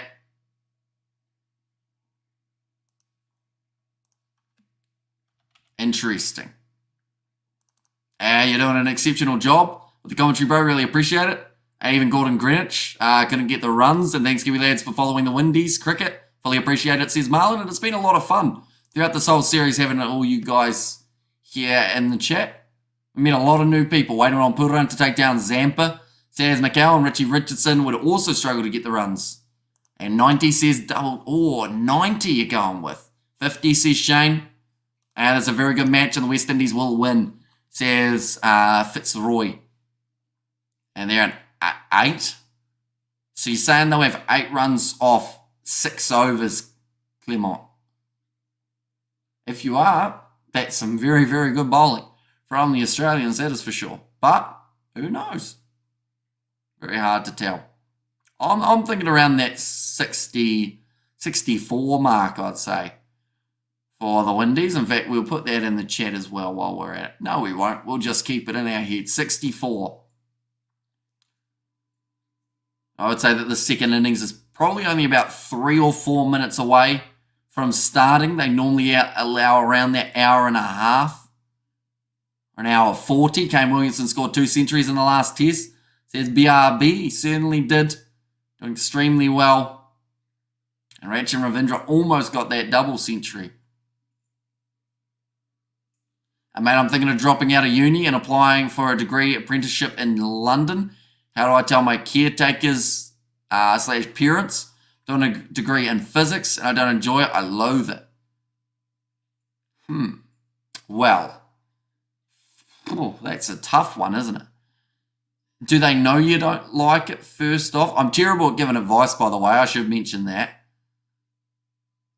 Well, they're talking to David Warner at the moment, but it's one of those ones that, like, is the end job for the degree that you're doing, like, your goal, and that is what you want to do, but it's just the fact that at the moment you're getting through that stage of having to finish all the courses and everything to be able to do it. Possibly West Indies getting bowled out for under 135. Says expired passport, bro. I don't know what that accent was, but it kind of came out. Target of 114. And 72 runs after the 6 overs, says Sherwin. Okay. Calling parents caretaker is not respectful, says BRB. Although, no, it depends on whereabouts you're from, though, because that is like, so what do we call them here? We call them either parents or they've got another word. Legal guardian is what we call them over here. So I feel like that's similar to caretaker in some regard. At the end of the day, they take care of. Yeah. And then you take care of them. That's kind of how it happens. And game back. There's shame, but David Warner talking about how it's a nice wicket. And also, I mean, the Australian commentators were saying that quite a few of the wickets came from slower balls. I feel like that's something that they wouldn't be allowed to tell one of the players. And how many fieldsmen outside the circle first 10 overs. So first 6 overs, they can only have 2 outside. Guardians, says Neutrino. And now Jason Berendorf. He will be bowling the first over. And he is going to be bowling it to Brandon King. His best is 85 not out. He goes at a strike rate of 130. That wouldn't actually be enough in this matchup. He needs to be going at a strike rate of around that 190 or 180. And a good start from the openers. Jason Berendorf. He's got 1,000 runs of Johnson Charles at the other end. I liked it in the beginning, but now we're doing statistical physics. Being forced to do some biology, nano, which I suck at. Don't like. I want to go into finance. See, I feel like, is it one of those ones that you'd be able to talk to your parents about, or would they be annoyed? Mitch Marshvale once again says BRB. And I also love how they talk to the players. Says Jane and Jason, oi, oi, oi, says expire. But here comes Jason Behrendorff. First ball. He will be bowling it to Brandon King. And like I've said, they need to get going from the very start here. Outside off, chasing the wider delivery. Oh, it's called as a wide for Behrendorff. Just a little bit unlucky. I mean, Behrendorff just asking the question, was it wide? Yeah, it was pretty wide. You should do what you like. After all, it's your life. And my God, it's cold in Jamaica, says Patrick. I'm wide, says Blues Nate. And physics is a lovable subject. I have masters in physics, says Trino. Still another 120 balls left. Shot from Brandon King. Outside of off. And he has given that one plenty there. Gets it away to the boundary. And interesting, just with that shot, he has become a lot more favourite when it comes to being able to score a 50. Just with that one shot. Has boosted him drastically there. Brandon King and Charles need to bring it to the Aussie, says Fitzroy. Well played again. Down to the man at deep third man, which is Josh Hazlewood. Now, King moves up to 5 off 2. Johnson Charles on strike now.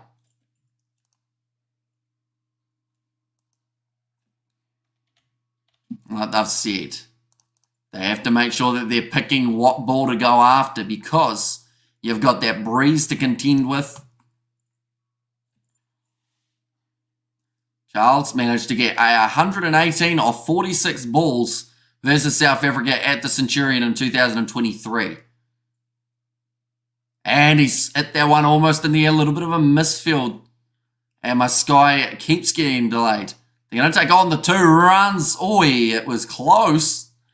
Very casual running from Johnson Charles and almost got himself run out there. Brandon King and Shea Hope are the 2 issues with the T20 team. They score too slowly, says Sherwin. Yeah, very casual running from Johnson Charles. And he would have been out, I think. Or maybe just in. A well-judged 2, as they call it. But he's still on strike. Tries to chase that wider ball. BRB, mate. Been in boarding school since I was 7 years. Now in uni, 3rd year. So I can probably call them caretakers, particularly financial caretakers, says Katzenil Bogan.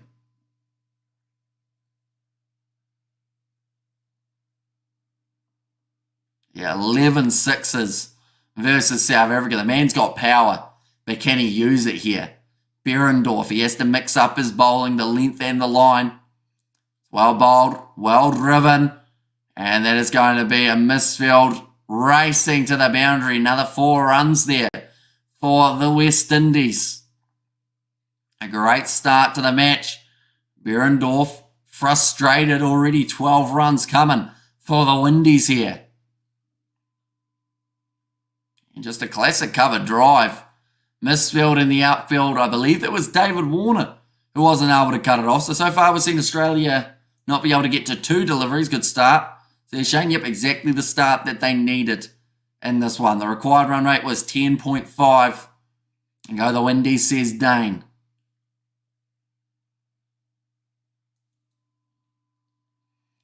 Here we go again. Johnson Charles, shorter ball, goes bang. And that'll be 4 more runs. The end of the first over there has gone for 16.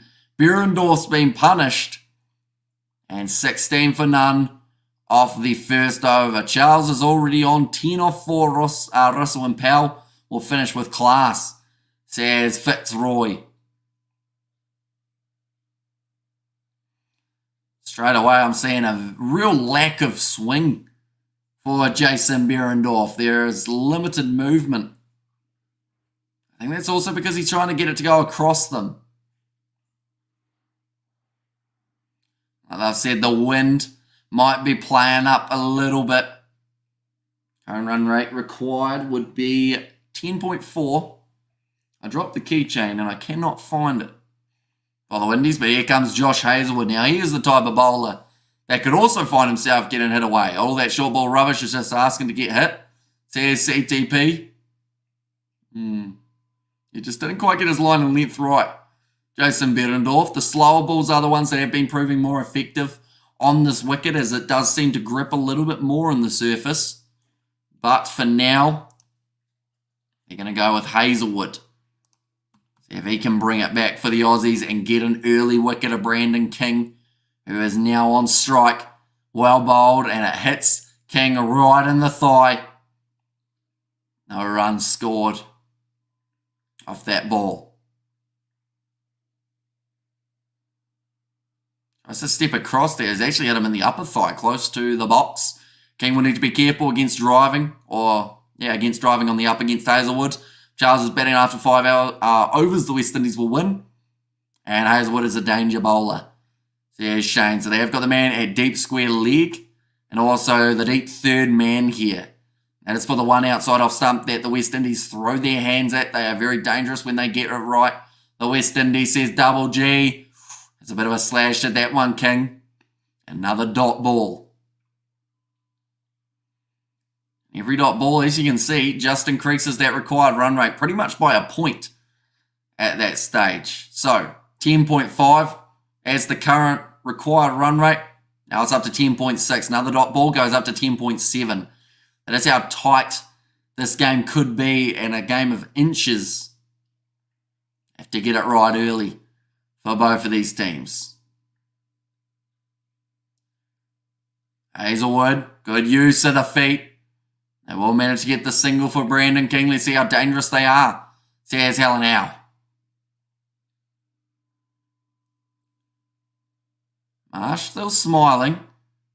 It looks like he's feeling a little bit under the weather though. Of course, testing positive.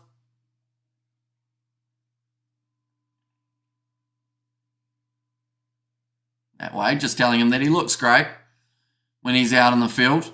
Johnson Charles here. To Hazelwood, this is a good battle, because anything that's wrong, Charles will whack away. And he's just done so. Down the ground, goes over the top of the fielder. And that'll be 4 runs now. Actually looked like Zampa was outside of the ring there. Like they've just said, Johnson Charles, the best way of describing his batting style is a slugger. He'll just stand and bang. And we will all see West Indies have to beat themselves. Oh no, he took a couple steps back, Zampa. The West Indies have the players to win this? I think so. I think that they've got a very strong lineup compared to what we saw in the ODI series. Now, Hazelwood, I think he's got to put it outside off stump. We're seeing Johnson Charles, he loves to bang it out through leg side. Has he got the cover drive to go with it? Oh, it's on the pad. Down the leg side, says Hazelwood, but it was a little bit of a shout there from the Australians. Another dot ball. West Indies bat better in this match, says William. We're just going to see here. How close was this? Nah, missing leg stump for the West Indies. A great ball from Hazelwood. Got it on that hard to hit length. It's not quite a full toss. He needs this one on middle stump though. Nope. It's straight back over his head. Hasn't managed to time it. Zampa will cut it off and keep it to the 2 runs. That'll close out the Hazelwood over. Just the 7 runs off it. So a pretty successful over, you'd say, for Hazelwood in comparison to what we have seen throughout this game. And Sup Chicken Butt says, try time, welcome in. And Nice Commentary Bro says, thank you very much, mate. King sitting there on 6 runs off 5 deliveries. Required run rate is still 6 and over. 10.6 and over. A real open stance. Just got great hand-eye coordination. And Refresh Bro says double G. I think it is updating at the moment. Oh, Glenn Maxwell into the bowling attack. Best figures 3 for 10. This is very interesting. How good there? Game any good, mate? Just in for tools. Says Dennis, it's been decent so far. The West Indies had some good bowling throughout the middle patch. Australia currently have a 71% chance of winning, according to the odds. Use of the feet. He's hit that extremely well, King. And that'll be 6 runs down the ground for King. He moves up to 12 now. It started well, 23 off 2 overs. I'm confused at why they've gone to spin. Yes, it might work well if they get a wicket from it, but if not, they're going to get whacked for a few big boundaries. Perhaps they're hoping that the West Indies will try and miss-hit one, or try and hit one and miss-hit it. Like they've just said, they'd be more tempted to bowl Adam Zampa than Glenn Maxwell, but that is a great shot down the ground from Brandon King. I keep getting ads. Says Shane. Is that on Sky Sport or on YouTube, Shane? It's a good arm ball from Maxwell. Half a chance there. They do take another single. Now the West Indies move up to the 30 runs off just 2.2 overs, so scoring at about that same run rate as we actually saw for the Australians. They will demolish the next bowler. Yes, says Shane. Yeah, I think YouTube made a thingy. Oh, shot. 4 runs now for Charles, slashed out through cover. And this is a brilliant start for the West Indies. As we sit, West Indies are $2.75 underdogs. But they are getting very close to where they need to be at the moment. Oh, we will go like this and like this. Just going to check. So Johnson Charles to get a 50 is currently paying $2.65. Jasim, but he has got himself another single there. Thanks, mate. You have a good day off out in the rain again, bye. See you, Dennis. So we will see you later on, probably over the weekend at some point. Now Brandon King back on strike. Australia have got 5 men on the ring on the offside. Glenn Maxwell needs. We hit down the ground. Another 4 runs for Brandon King. This man's on fire at the moment. 16 runs off the Maxwell over. Series India-England. It's been good so far, says William. Another great shot. Maxwell not looking too happy about it. Last ball of the over. Can they get out of this over with it going for less than 20? Or can the West Indies make it a big shot? Come on, the West Indies. Shares Shane. Use to the feet. It's hit him on the pad. Good finish the over for Glenn Maxwell, but an even better over for the West Indies. 3 overs gone, none for 39. I'm back and I miss a lot. Says Philip, you did miss quite a bit, but the West Indies, they have started their innings extremely well here. Sitting on the 39 runs of just the 3 overs. Their required run rate is down to 10.3. We'll be doing Ireland versus Italy tomorrow, says Dennis. We are doing all 3 games of the Six Nations, just not the under-20 Six Nations. Instead, the first game of the Six Nations that we are covering is... Oh, it's a no ball from Glenn Maxwell. He actually got to face a no ball. He's gone for 17 runs. Now Brandon King has a free shot at him.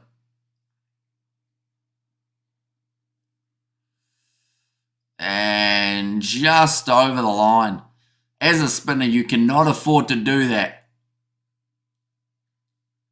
This will be a big swing opportunity. Follows him well. And that'll be a dot to close out the over now. End of the over this time. 40 for 3 now. Scoreboard still hasn't updated though.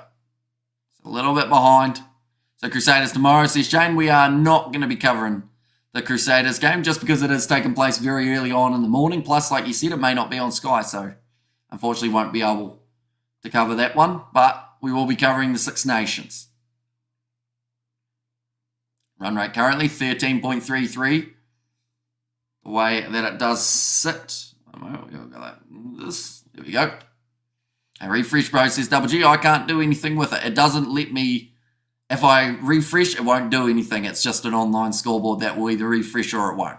So we just have to hope that it does it. Josh Hazlewood now. You're ready to charge in. Australia still a very attacking field on the offside. 2 men back on the leg. Johnson Charles gives himself some space. Thought about whipping that one in. I'm annoyed it's not listed. Says Shane. It's all about trying to keep the run rate down. If you're Australia's bowlers, get started on a 100-plus partnership between these two. Says Philip. Yeah, I mean, we saw Australia have a 93-run opening partnership stand between David Warner and Josh Inglis. Anything close to that would be extremely helpful for the Windies. At this point, Australia were actually 44 for none. That's a big shot. Swinging for the fences. Johnson Charles. He's hit that one way down the back, and that is going to be another lost ball. Massive shot for Johnson Charles. Like I said, just a free swing at it. That man's bat is too solid to put it on the half volley length. Josh Hazlewood should know that. But he's been sent to the boundary again. Blessings, bro. There's Double G. They're looking around for the ball at the moment, trying to find it. And Blues game is on at 4 p.m. tomorrow. Says Shane Hayes, it certainly is. And wicked Aussie, please, says Helen Howe. Yeah, this is the most pressure that the Australians have been under in the short format series, including the ODIs. This is, and I mean, at one point they were 7 down up against the West Indies, but then they managed to bring it back. This one, the way we currently sit, I would consider West Indies almost as the favourite. $2.15 underdogs currently. Like I've said, the second time we have seen a ball change. Although last time there was a ball change, the wicket fell the next ball. Johnson Charles, it's almost more unlikely for him to, more unlikely for him to not get his 50. At this point, chase game as well. Says Shane Hayes, so that is a massive shot for Johnson Charles. Like they're saying, high risk, high reward. The way that the Windies are playing this one currently. Big full toss from Hazlewood, overpitched. Maybe feeling a bit of the pressure.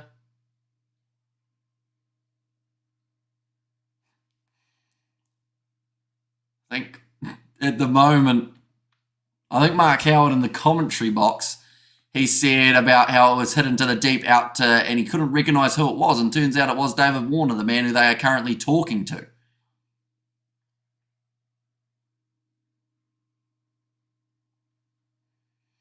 And go on West Indies, that's how we do it. Big hits wins games, says Shane. Big full toss again from Hazlewood. They'll get through for the single. I'll be honest, the full toss might not be the worst ball ever. I'm surprised he hasn't bowled it outside off stump, but I can understand it as well because at the end of the day, they don't have any men back out there. And more batting for the Aussies, says Philip. And Australia have to make 300 to beat this team, says Double G. Stop jinxing, says Double G there as well. Now, it's going to be Charles on strike. He's sitting on 28 off 12. Short ball, pulled away. It's going to be 4 more runs. No one back there. And bowl on the stumps, says Shane. Our T20 team is dangerous. We got this watching from Trinidad, loving the commentary, bro. Says Marlon, thank you very much. And West Indies need 162 from 97 balls to win. Easy, they will piss it in. It'll be a good round 2 for the Six Nations. Says William, yes, some big matches coming up. France versus Scotland, I think it's going to be the one that a lot of people have their eyes on, as well as England, Wales. 52-run partnership now for these two off 24 balls. Shorter. Oh, he's actually got the edge on that one. I think he hit it straight into his body. It was almost half a chance for the Australians, but that will close out the over. 52 for 4. 52 off 4. I should say the required run rate is 10.1. Australia, they are dreading this power play. Oh, my voice is dreading the power play too by the sounds of it. But only another 2 overs to go. West Indies could have 75 on the board if they're not careful. Scotland-France is the best match this weekend, says William there. Massive 6 though. From Charles, 113. Bigger than Marsh's, bigger than Stoinis's. Massive, massive shot. Now Behrendorff, great Yorker. They'll push for the single. Well fielded by Marsh, though, to keep it to 1.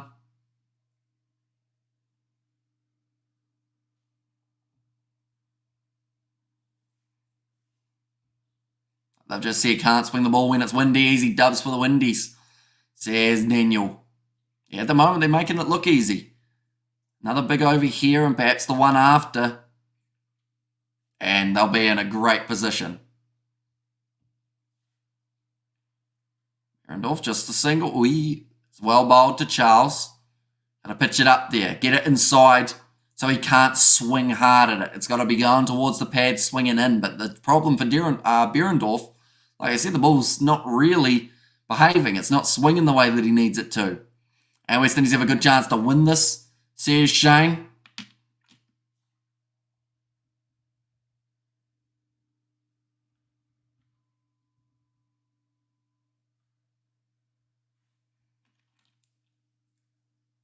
Now Behrendorff, 2 balls, 1 run. Ooh, well bowled. Oh, they're going to take a bowler. Yeah, he dives as well. Nicely done by Charles. I'll be back in a minute. I'm just making food, says Connor. As over Johnson Charles, he was a little bit nervous there of whether he would be able to make his ground. Yeah, really starts pumping those legs. Wanted to make sure he got there. I think he was there quite safe in the end, but didn't want to take the risk. Nice shot from King, misfield from Australia. This is uncharacteristic from the Aussies here. I think it's about the 3rd time that it should have been fielded, but it hasn't been. I don't know whether or not that is because of the power that the West Indies are hitting this ball with. Just gone through Glenn Maxwell. Behrendorff disappointed. And King now moves up to 23. The match last week, Wales-Scotland, was unbelievable. An update on John Jones versus Stipe Miocic. I think it's still happening, isn't it? Oh, it's hit King right on the hip. That'll be the end. Oh, no, still 1 ball remaining for Behrendorff.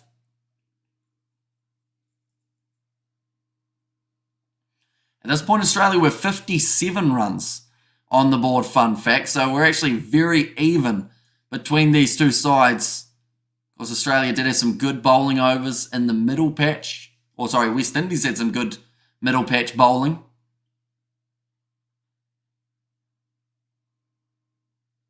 Oh, moving across the crease. Half a chance. King gets it to the boundary though. Another 4 runs. And West Indies, they still aren't quite favourite, but boy, they are getting close to it. Australia players look annoyed. Well, they would be. They'll be misfielding so much more than they normally would. And because of it, it's just led to runs after runs after runs. Johnson Charles, he's on 13. Brandon King's on 27. Behrendorff just knows that he's overpitched that one.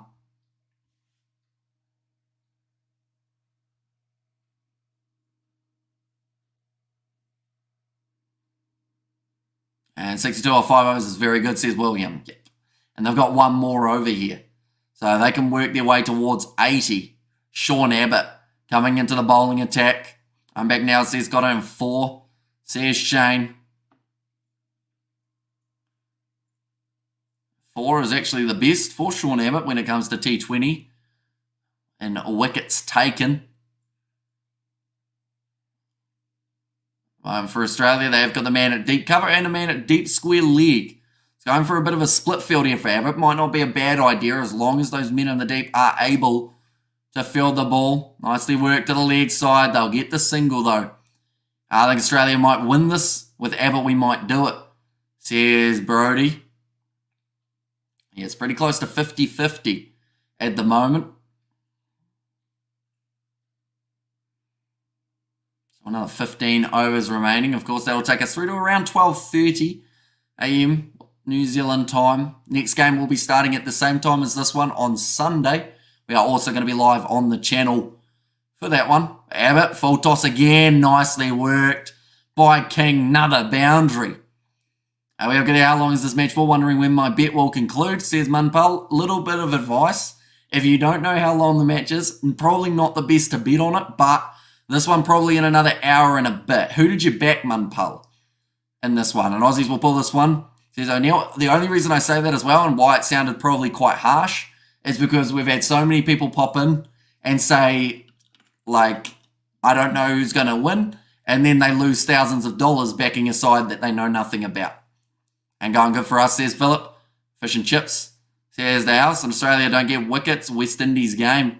Says Shane Hayes. Yeah, the patch where they were the quietest was when they were losing wickets to Australia throughout their first innings.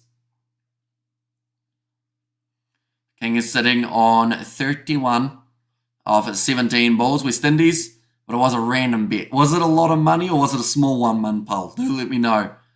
Oh, well bowled. They're going to take on the single. Oh, Steiners has had a shocker of a throw there.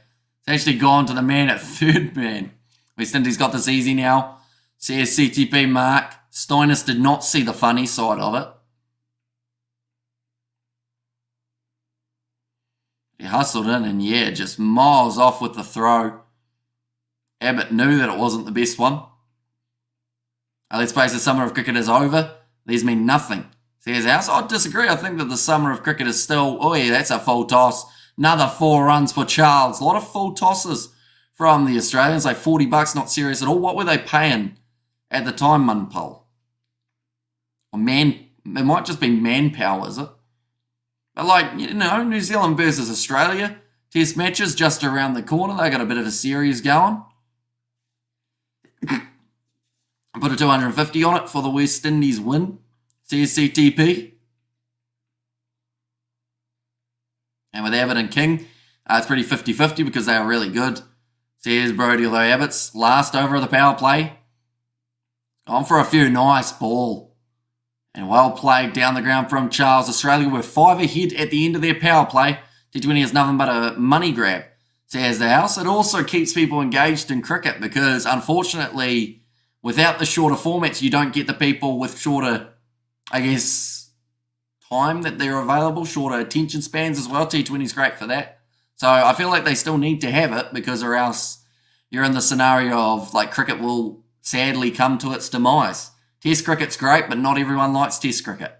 So you need the short format as well to not only get the players more money, but also to keep people engaged who will then go on to watch the other formats. Going to go to Australia Test. I am going to the Christchurch one. I've been to 20 over matches. It's not too long, says William, and King Charles with a 72. That is correct. Adam Zampa now into the bowling attack. It looks like Brandon King will be on strike.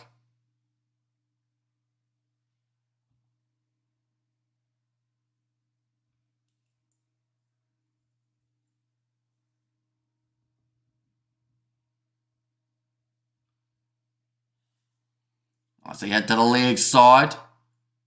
And we'll just take the single. And go on West Indies. Where they go on, keep working. And isn't weird that the whole cricket season it's only been Indies and Australia. Says Brody, and 15 years ago, 20 over cricket set the game on the worst pathway, says the house.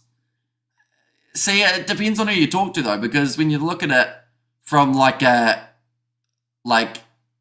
I guess a following point of view, T20 has also saved cricket in a lot of regards because Test match cricket is great, but not everyone likes Test match cricket. People don't like sitting for 6 hours a day watching a game that they then have to come back for 4 days in a row to still watch another 6 hours. West Indies going well, says Christopher. We broadcast from the game. We will not know. We will just enjoy it while we are there. They're going to take on the quick single. Nicely run. King moves up to 34. West Indies doing well. Says Christopher. Yeah, required run rate is still 10.3. And that just tells you how strong of a total the Australians were able to get to because of the fact that even with scoring 75 off the first 6.3, still over 10 as required. You will be going to Australia and New Zealand. We will. Keep rotating the strike, says Dane.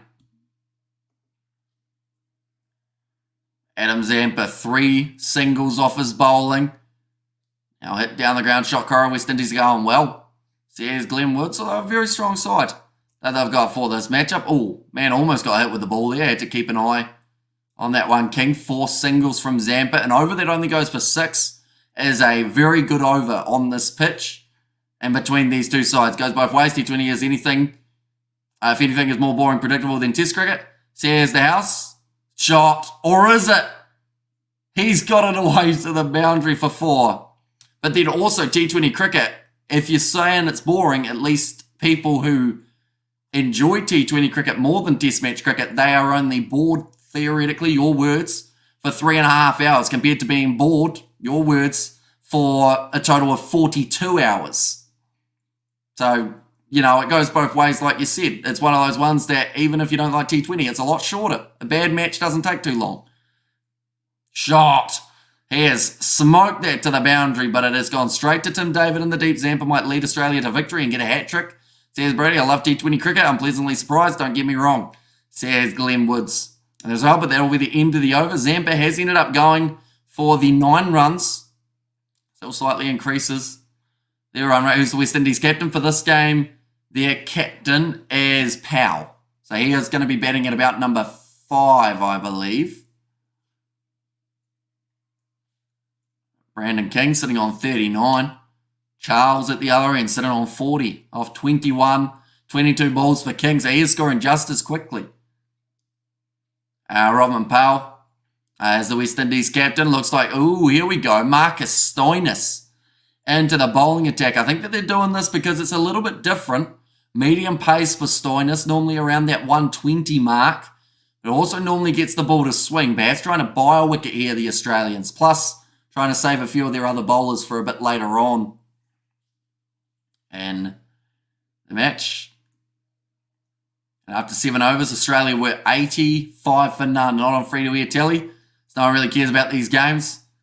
Says the house, although the Cricket Australia YouTube channel says a little bit otherwise. They're getting millions of views for the T20s. Oh, sorry, not the T20s, but for the Test match cricket, for the ODIs. I think they were still getting in the millions. We are going great at the moment. A long let it continue. Why isn't Travis here playing? I think he did have a little bit of an injury, but he is also probably being a little bit rested heading into that Test match series. Wicka, please, Aussie. Says Helen Howe. Just a single off the first ball of Stoinis. Will be the single off the second ball also. Starting in similar fashion to what we saw from Adam Zampa, although we've been seeing a boundary and over. West Indies has on for one of the best T20 sides at the moment in the UK. Can we at least agree that cricket is better off without Warner? I don't know. Because he's one of those players. Yes, people don't like him, but you can't argue with what he's been able to do for the Australians. Like coming into this match, no one thought he would be playing. Oh, that's gone high from King. It's going to be a chart. No, it falls safe. Marcus Stoinis could not get to it. Oh, no, not Stoinis. He's the daredevil. And he won't be batting today because these two will kill the runs. Says Double G. It's quite interesting listening to Warner in the field, to be honest. And I feel like that is something he's able to add quite a bit of.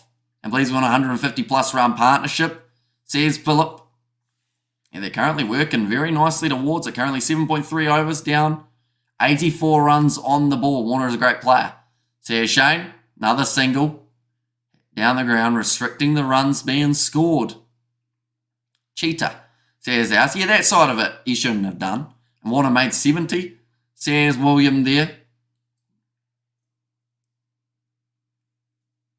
85 for none at the moment. The Australians were 93 for none. Blundstone Arena. They did say that if you can stay in the chase, this is a great surface to be able to bet on. I think the Indies are really sneaky. And I think it's going, or keep it going, gents. Looking good, West Indies. How's that? Says Tino. They couldn't come clean. Now, nice run in between the wickets this time for King. He moves up to 43 on the board now. Starting to ramp up just there a little bit more, ladies and gents, for the Windies. And there was a quiet patch for the Australians as well, just after they have finished their power play. We're not seeing a huge amount of boundaries. Other than the 1 and over, it seems to be. The runs behind isn't a big deal now. Says Phillip, that is true. Well bowled. Another single taken by King. Close out a good over from Stoinis, just going for the 7. Brings the required run rate back up to 10.4.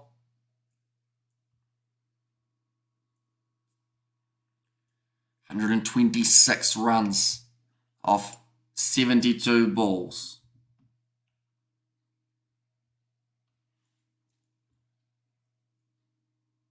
Would you go Zampa? I think you would go Zampa again, coming up 2 years. That Warney and Roy. Sayers House, and also Rod Marsh, right around that same time for Aussie cricket. Go the Windies, says Cedric. And yeah, they just had a really rough patch of about 3 players passing all within about a month of each other, which was pretty tragic. 126 runs. Should be doable. Stone is pretty good bowling. He pitched it up, which I think is something that some of the other bowlers haven't been able to do too well. Some of them have been over-pitching it and giving them full tosses, which then, of course, doesn't work, unfortunately. So Zampa's got some cold fingers, trying to warm them up. Get a few revolutions on the ball. King moves to 45 now. Charles is short of his half-century by 8, but he's back on strike. Hit down the ground, and it's just going to be the dot ball, fielded by Marsh.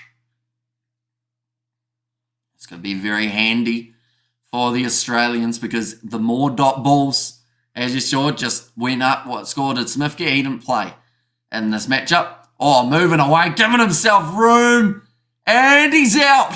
Charles is gone, taken in the deep by Warner. Johnson Charles thought he had a gap that was going to work out for him, but it did not. David Warner takes the catch. Zampa gets the wicket.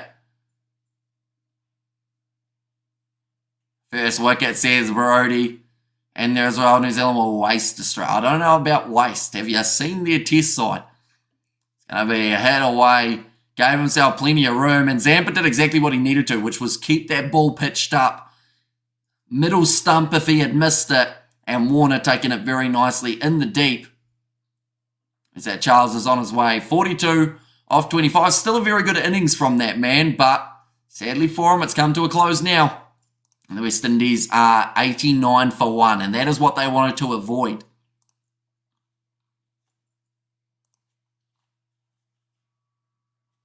WF Warner is playing. Yeah, he came into the squad late, got 70 runs. And also, who's my 250 bet is going out the window, says CTP, and right New Zealand team we can win.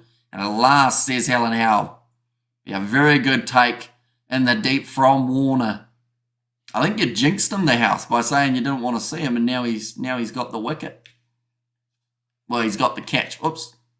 Got caught there. Nicholas Pooran now to make his way to the middle.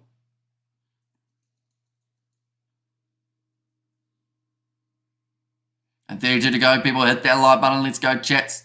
I give you that commentaries. Says Blues Nate. Yeah, anyone who hasn't already, be sure to hit that subscribe button. We know Nicholas Pooran can hit the ball well. Zampa just going for the 1 run off this over. Just heard on the commentary that the breeze is swirling. Got a bit Irish, mate. Big game tomorrow. Oh, misfield from Abbott. Not ideal.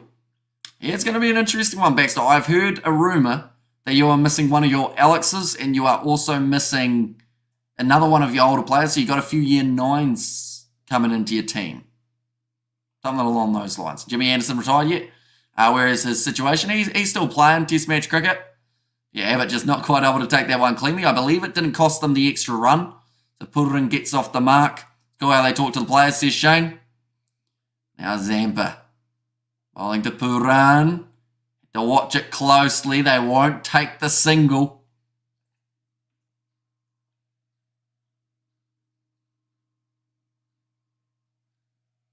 And Jimmy still bowling well. Bowl well versus India. There's William. Oh, use of the feet. Straight down the ground. Another dot ball. This Zampa over has changed everything. That is a brilliant one. Only the 2 runs of it. Yeah, missing Alex and Mitchell. Both playing second grade for Celtics. It might be interesting. There's Baxter. Well, fun fact, Baxter. I am the second oldest in our team for tomorrow. We have got one of the adults, and then we've also got, I think, 3 or 4 A graders who are now coming into the team. So I feel like we might be a little bit inexperienced, but hopefully we still go all right, and hopefully the rain stays away. That is the main thing, because I think it's supposed to, yeah, it's not looking good rain-wise. 40% chance at 2 p.m. and then 80% at 3, 100% at 4. And then I think it's supposed to rain pretty much throughout the rest of the day. So hopefully we get a game in and it's a decent game overall. I'm playing against the 19 combined team tomorrow if the rain stays away. So here's Heath.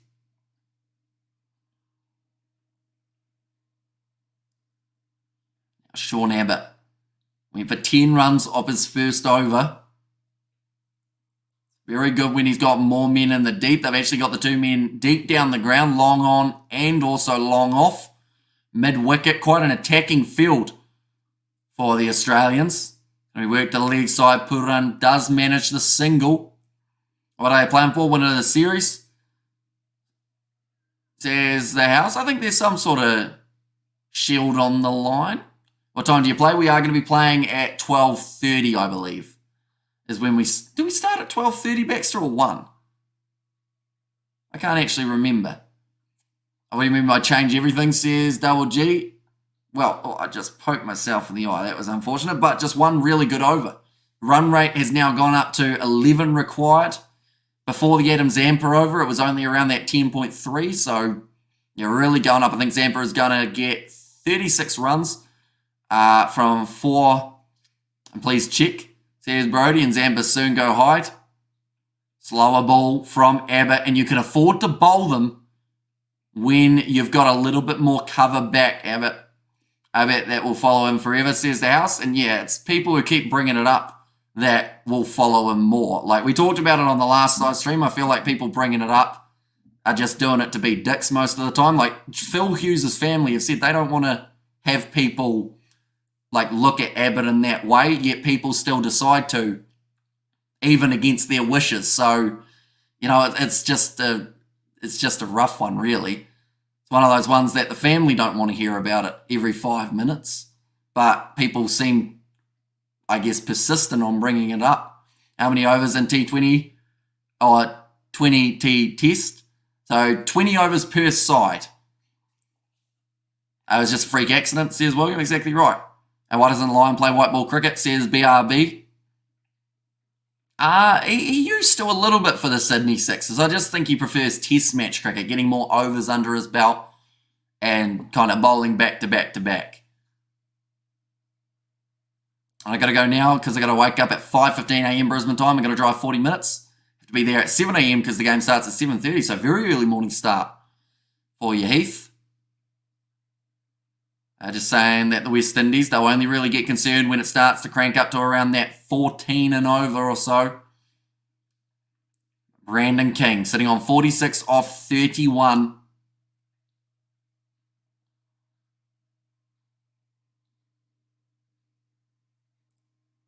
Slower ball again. Worked away nice by King. They could almost... They want the second. Yes, they do. Good run in between the wickets. Highlanders versus Hurricanes. Islanders are playing 2 teams. They need to get their run rate back up. Now the Windies need to slap the hell out of every ball, even if a couple of wickets are lost. I'm thinking of getting here implants, like my heroes, Warney, Ponding and Greg Matthews. What drugs are legal in cricket? Not many of them. Quite a few get tested for, I believe. King now moves up to 49 here, though. 1 away from his half century. West Indies almost at the stage of needing 2 runs a ball. Cheating seems to be a legal drug, says the house.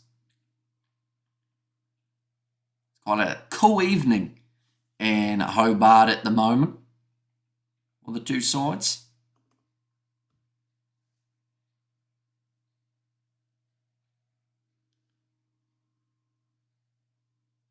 Talking about Andre Russell, he's in the changing sheds, keeping nice and warm. See O'Shane Thomas in the background there as well.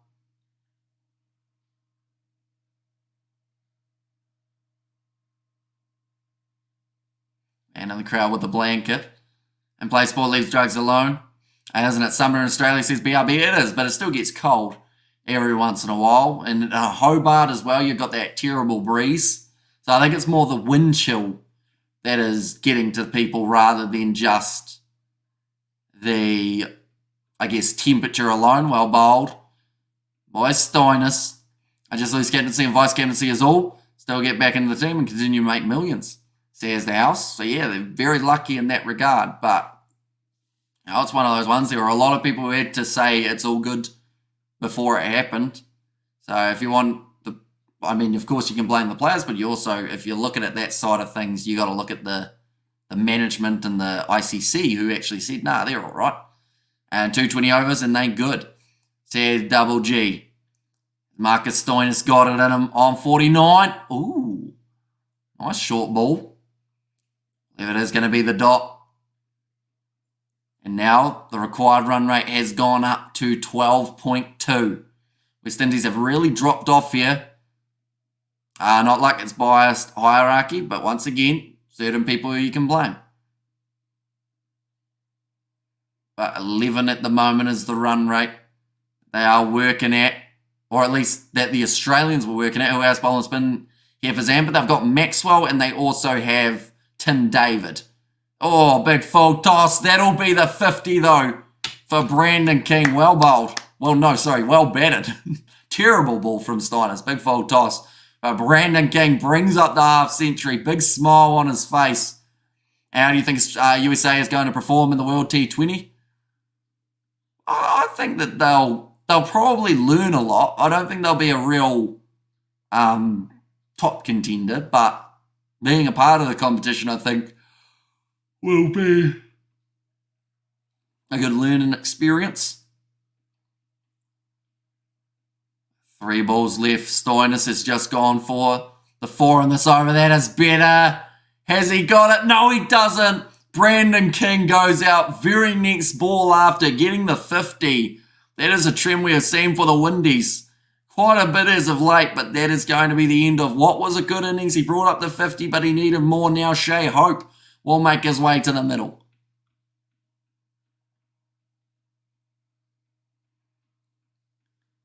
Stoinis picking up the wicket. They'll just see a little bit of luck there for the Australians. By will come back for the Ashes. Cricket isn't in a good state these days, says the house. I mean, if you look at it with a slightly more positive attitude, maybe it would be. But we will see you for the Ashes in about a year and a half. And love for the cricket is growing in the USA, says BRB. And I think that them having a home competition, or at least co-hosting, will be massively beneficial for them in the long run. Oh no, another out. Now keeps swinging, no time to chill. Have you heard if Williamson is being rested for the second game? Not too sure yet. I know that they'll announce their team. Do they announce it the day before? Oh, they're just saying about the no ball. Should have been careful, or more careful, King, says Philip. It's one of those ones that, they're saying there could have been a no ball for King, the ball prior, which means he wouldn't have been out. But Rovman Powell, okay, he's actually coming in at 4. I thought it was going to be Shea Hope, but perhaps they've brought in Powell to bring a bit more aggression and a bit more power to the crease. These guys need to bat for a longer period, says Patrick. And yeah, the thing is, even with a wicket, that adds more to the required run rate. An extra 2 or 0.2 has been added on to the required run rate now. Stoinis, though, getting the breakthrough. Can he get another one? Well played by Powell. Does get himself off the mark. So why are they saying that now when he's already gone? Says Philip. It's a good question. I think that they said that the square leg umpire was the one who had the big decision to make. But also because he advanced a little bit, I think was the reasoning why they didn't give it as a no ball, even though he only advanced by about a step. Yeah, a little bit unlucky there, Brandon King.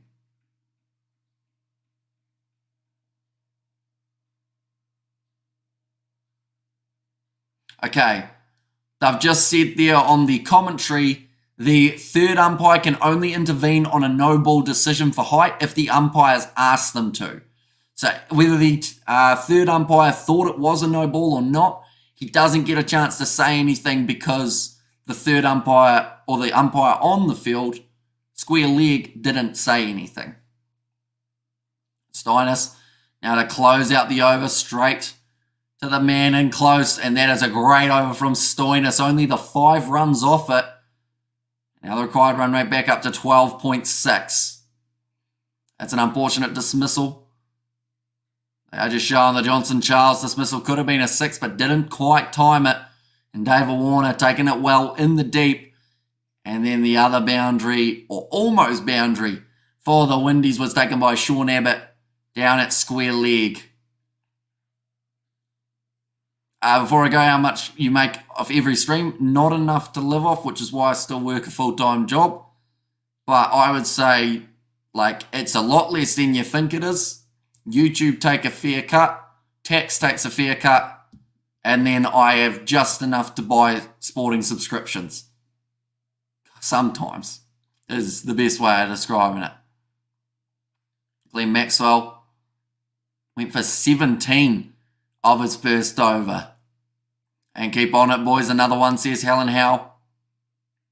113 runs required for the Windies. They need a tight over here from Glenn Maxwell. That's a big shot, though. Powell has just gone bang. 6 runs. Unfortunately, it's a little bit too slow from Maxwell. Only USA you can make more off YouTube, says Philip. Yeah, they seem to have a decent CPM over there. Big shot, though. And that helps the required run rate drops. Oh, and just the diving catch attempt was unsuccessful for the man in the deep. And by the man in the deep, I mean the man in the crowd.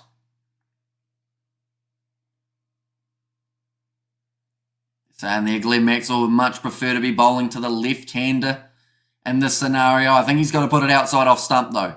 Because Powell has shown how strong he can be down the ground. That is better. It's a big swing. It's going to land safely, but that is more like it from Maxwell. Make it wide outside off stump. Powell's going to swing for anything. Maxwell and Davids, next spinner. Anyway, King, give it away. That was a no ball. Get King, however. We will get there with an over to spare. Says Fitzroy. Yeah, head in the air. Massive swing from the captain, Powell. Keep swinging, says CTP. But now what can Maxwell do to Pooran? That is better from Glenn Maxwell. So the more viewers you have from the USA, the better it is for you, says Philip. Needs 3 dot balls in a row, or at least only 1 or 2 singles off these last couple of deliveries to keep it tight again.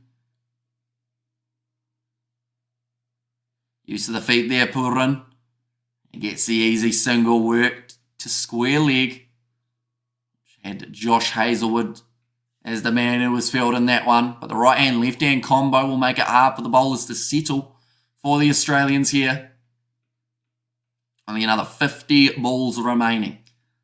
They still need 105, so the 12.6 as the required run rate. Use of the feet again. Has he got it? Yes, he does. 6 more runs. Powell's just stepping forward and banging is the best way of describing it. And even with him swinging in the way that he is, the run rate is still not quite where they'd want it to be. But 12 runs, certainly Andy, I don't think it was the right decision bringing Maxwell back in. West Indies, they are still considered as underdogs. It's in the catching chance. It's out. He threw his wicket away. Very next ball, Maxwell gets him. He went for 14, but he gets the breakthrough of the skipper outside off stump. Like I said, give him a bit of width. He'll throw the hands at it anyway. Actually, the wrong one from Maxwell. Take him well in the deep. This time it's Sean Abbott taking his second catch. And that is now 3 down for the West Indies. Aussie. Have a good night, everybody. And West Indies win Dave Maxey off now, says Expire Passport. But would you, seeing as he got the wicket, and to everyone other than those two men doing the big shots, like, oh, it was almost the knuckleball. He kind of released it like that type thing. And well, just floated up there. And he was more than happy with the end result. That's not wise batting from the skipper, says Phillip.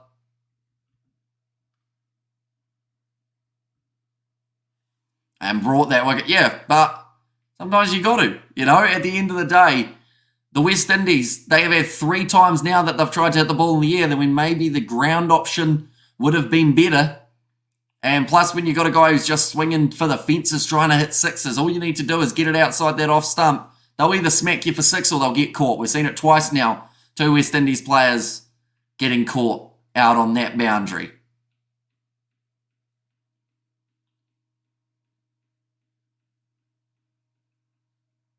Hazelwood back into the bowling attack now. He's gone for 19 off his 2 overs. Bowling to Pooran. Time for Mitchy Marsh to step up.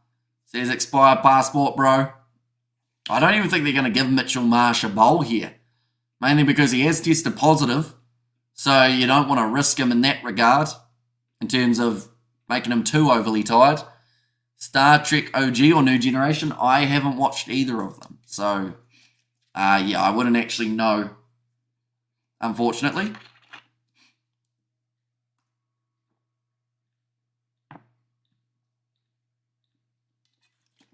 Oh, Pooran's got it for 6. Very good shot. It's a small oval. Says Scott. Yeah, 6 runs coming for Nicholas Pooran. Now brings him up to 9 runs off 8 deliveries. Just goes over the top. Warner thought he had it. Then he realised it was going over his head. Just that little bit.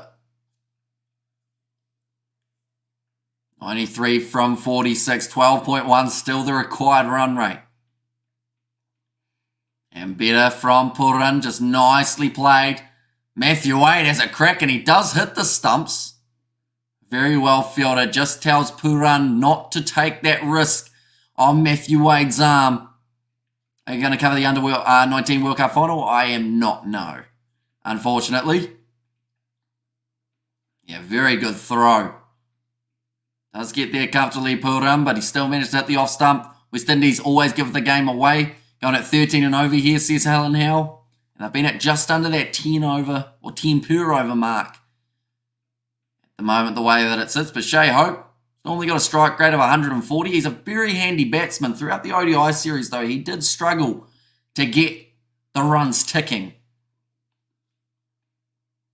And averaging 53 in the CPL during 2023. Pitched up nicely, driven. He's found the gap there, and that will be 4 runs. Warner not able to catch it. Brilliantly timed by Shea Hope.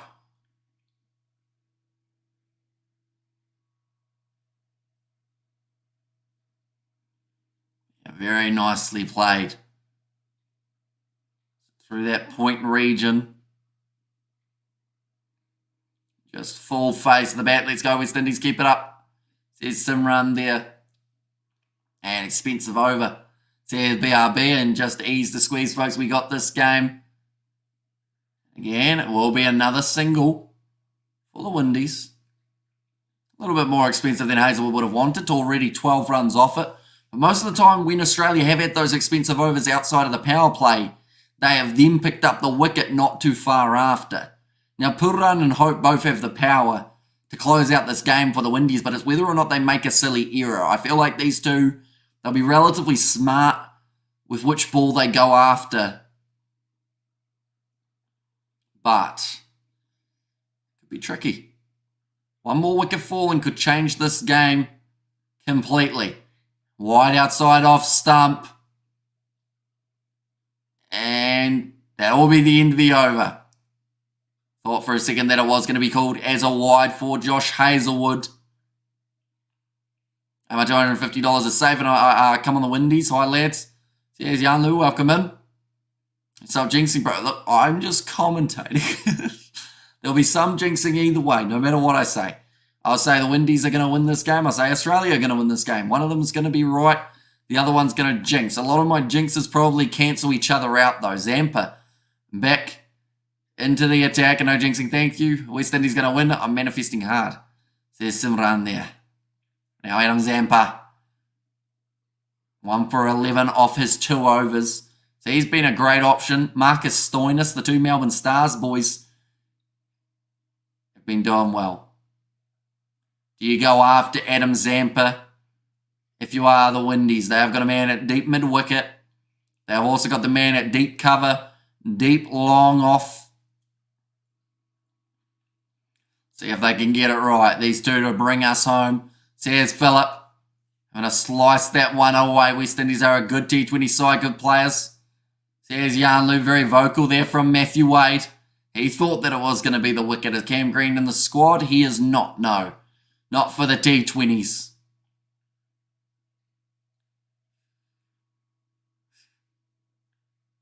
Matthew Wade, he thought he was in with a shot there.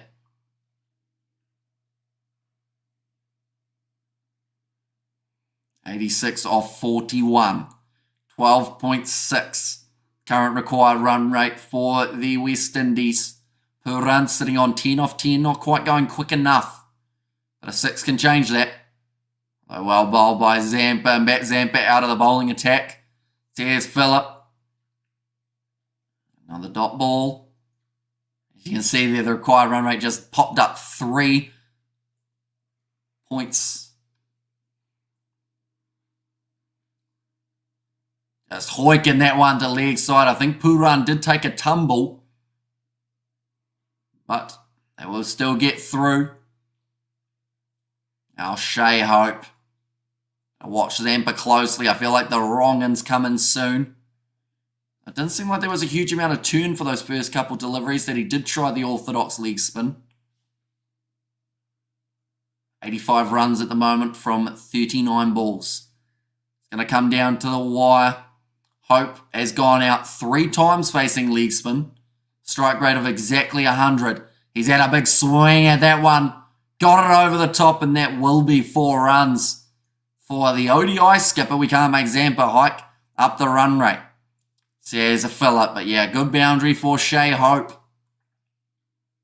Can't believe we're almost 14 overs through at the moment. Oh, everyone says Vaughan, welcome in Vaughan. You are doing extremely well, mate. This one is a close one between these two sides. Good use of the feet from Shea Hope as well. Oh, he's tried the big sweep shot. And they will get through for the single for the Windies. It's aggressive there, 97 Ks on that delivery of Zampa. A little bit quicker. Trying to tuck Hope up a little bit, who is on 11 off 5. This is what he needed in the ODI series. Just a bit more aggression when he's at the crease. But then saying that, there weren't many of the West Indies batsmen who were able to keep the scoreboard ticking over at more than 4 and over throughout that ODI series. One of the 3 players, Shea Hope, who did continue over. Last ball of the Zampa over. He's gone for 7 so far. Dragged down. Cut straight to the fielder. And that is going to be the end of the over. Sadly, you the jinx, says Ellen. Only the jinx for Australia. For the West Indies, she seems to help them out quite a bit. I think she called about 4 of the wickets throughout the first innings. 6 wickets remaining. 7 wickets remaining, 6 overs remaining. Required run rate up to 13.3. Anything over 14 starts to get a bit more difficult. We haven't seen too much of Abbott's bowling. Stoinis, I think, is the pick of the bowlers at the moment, and here he goes. Once again, going to get another chance. Andre Russ. He will be, I believe, the next man to make his way to the middle. They are cold at the moment, the West Indies batsmen, waiting for their chance. As just said, Andre Russell is not running the 2s. He is going to be swinging for the fences. Economy at the moment of only 6. What happened to Girl Power? There's 7 run. And also we've got there the Zs from Tommy. Although he got a 2 in there. That's quite impressive that you managed to get a 2 in between them, Tommy. seeing as they're quite far apart.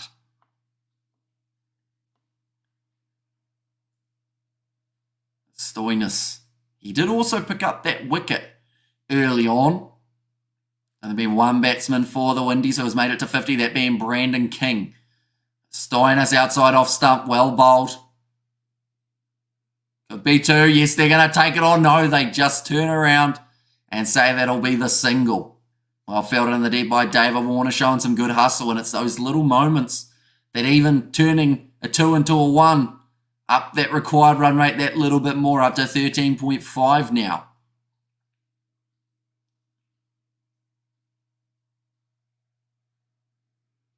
So we've got the man at deep square leg.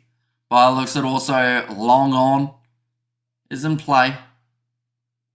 In fact, long off, sorry, and deep point.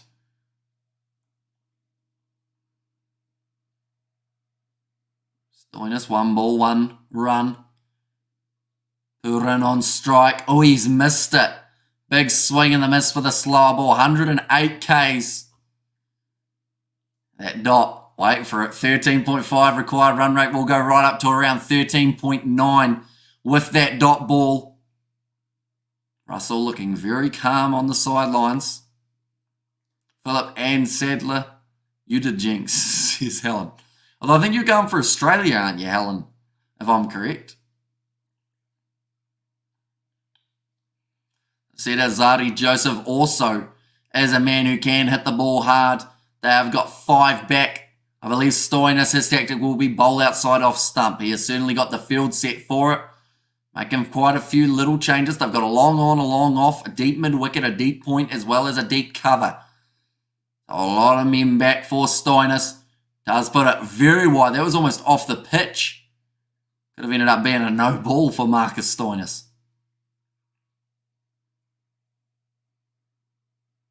Too happy with it there, Stoin. Lowers the required run rate just that little bit. Yeah, went for the off cutter. To be fair, Pooran was stepping across. He knew it was going to be wide outside off, and I feel like with a field like they've got, not worried about the run rate, Russell will win this match with a 6. Sears Fitzroy. Oh, bit of a double bluff there from Stoinis. Bowled the quick straight one at 129 Ks. Pooran wasn't ready for it. I think so, having my back, Phillip. There's Simran there. Right, run rate now will crank up to 14. It's not good. But, like someone said, they've still got Andre Russell. They've still got these two who can score. And the bowler's hiding the balls. So here's Phillip. Now the right-hander. They have to make a few adjustments here. Looks like they're still going with a relatively attacking field to Shea Hope. A little bit surprising. I would have thought they'd have a few more back on the offside for Hope. But I guess Stoinis is going to try and bowl straight. He does. Does Shea Hope get it? Oh, it's gone over the fielder. Glenn Maxwell was not on the boundary rope. He was about 15 steps inwards. And he will be frustrated with that because it is a 4. And it could have been out if Maxwell was back that little bit further. Andre Russell yet to come. Very bad decision to not send him. So he's going to, although to their credit, these two. I mean, Pooran's been a little bit slower scoring, but Shea Hope's a good choice. 16 runs off 7. Still a lot of guys in the shed. Go hard, the Windies. So here's CTP. 7 runs from the over. 2 more balls to come for Marcus Stoinis. Should have had the wicket though. Another short ball that has gone up from Hope. This is not going to be a mistake for the Australians, and Abbott has got 3 catches. Stoinis picks up the 2nd wicket, and Hope has to go 16 runs off 8 deliveries. It's time to take on the bowlers. Windies at any cost. Well, Shea Hope went after him there and has been caught. What is Shea Hope doing in T20? Is the Steve Smith of the West Indies. And to his credit, I mean, in the CPL, he's at 140. Also alongside that, he has had... Oh, he had an average of 54 throughout the CPL. Another out, damn it. Says CTP mark. Now the required run rate is back up to 14.1. And here comes... Who's that going to be? Is that Andre Russell? It is indeed. You're working on. We'll have you back here. Keep supporting us. Says Phillip. And we got this people stop. Says the double G.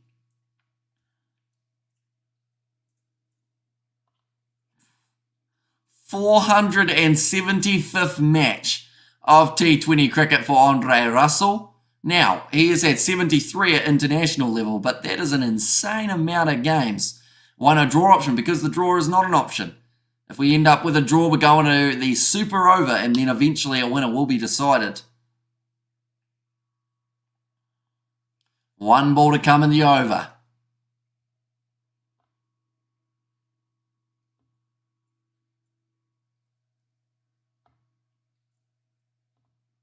.5 now. As the over's gone. Needs a big finish to this over, Russell. He's going to glide it down to deep third man. And they'll take the single off the final ball of the over. 72 runs from 30 balls.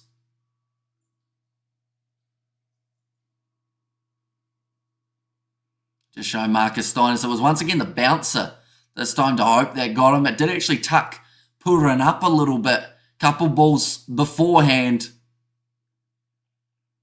So one Zampa over left, one Stoinis over left. They can still bowl Abbott. They can bowl Hazelwood, Behrendorff, Maxwell. The options keep going. Tim David, if they need to. But it will be Adam Zampa. They know how crucial this over will be in terms of the run rate. And he's bowling to Andre Russell. Can he get it right here? Russell is key, go big. Says CTP mark and 21 likes to go. Kiwi lads to make 100, says Blues Nate. Anyone who hasn't already, be sure to hit that subscribe button. And also, be sure to leave a like. I believe what you want, Alan. We just know that the West Indies are doing great. There's Simran there. Russell on strike. This man can change a game. He can get 50 runs off 20 balls, if not less than that. Currently, I've only got 18 minutes remaining in the innings. I believe they will be an over behind. Yes, they are. So, like tennis, you can't draw. So, here's a cool story, bro. A little bit. In T20 cricket, it always seems to have a winner. Although it does also depend on the competition you're in, but normally you go to a super over if both sides are on the same. Right. Andre Russell, they have got men deep on the leg side, as you need to have. He will try and target the boundary straight down the ground. I want to say that he's against the wind here. So it might be a bit more challenging, but Zampa. Oh, he's bowled him first ball. He's got rid of the veteran. That is a fantastic delivery from Adam Zampa. Backed himself to put it on the stumps. Sends Russell on his way. Just a classic leg spinner. Russell tried to hit it for 6, and he wasn't able to. Subscribe, bro. Good call. Says CTP mark. Straight through. Dre Russ, though. 1 run off 2 balls. Strike rate of 50. That is a rarity for that man. And that now increases the required run rate close to 15 now.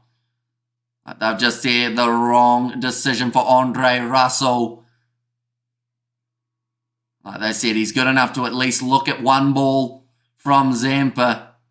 Skidded on, didn't really curl the way Zampa would have liked a middle stump.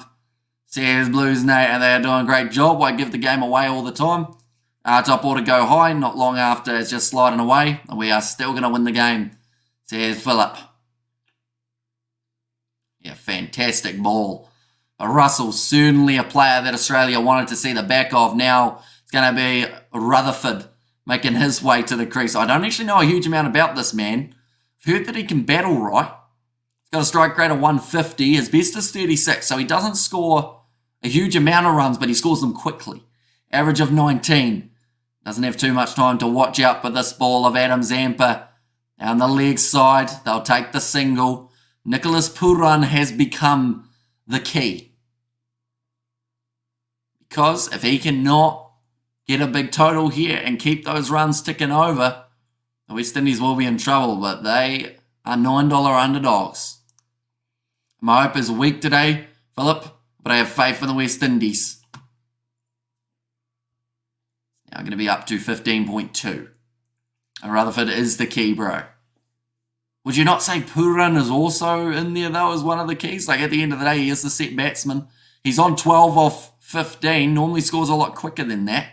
Now, Hamish, remember me, says Spartan. I certainly do. Hope you are doing well, mate. Mark Howard just said Puran is the key, too. It's okay, I'll stay strong, and also for you too. So here's Philip.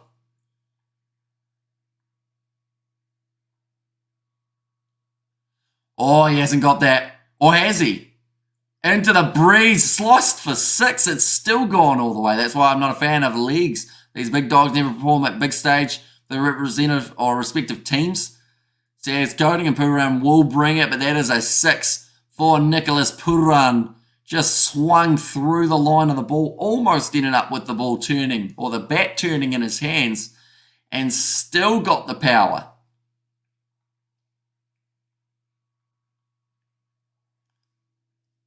Sliced it.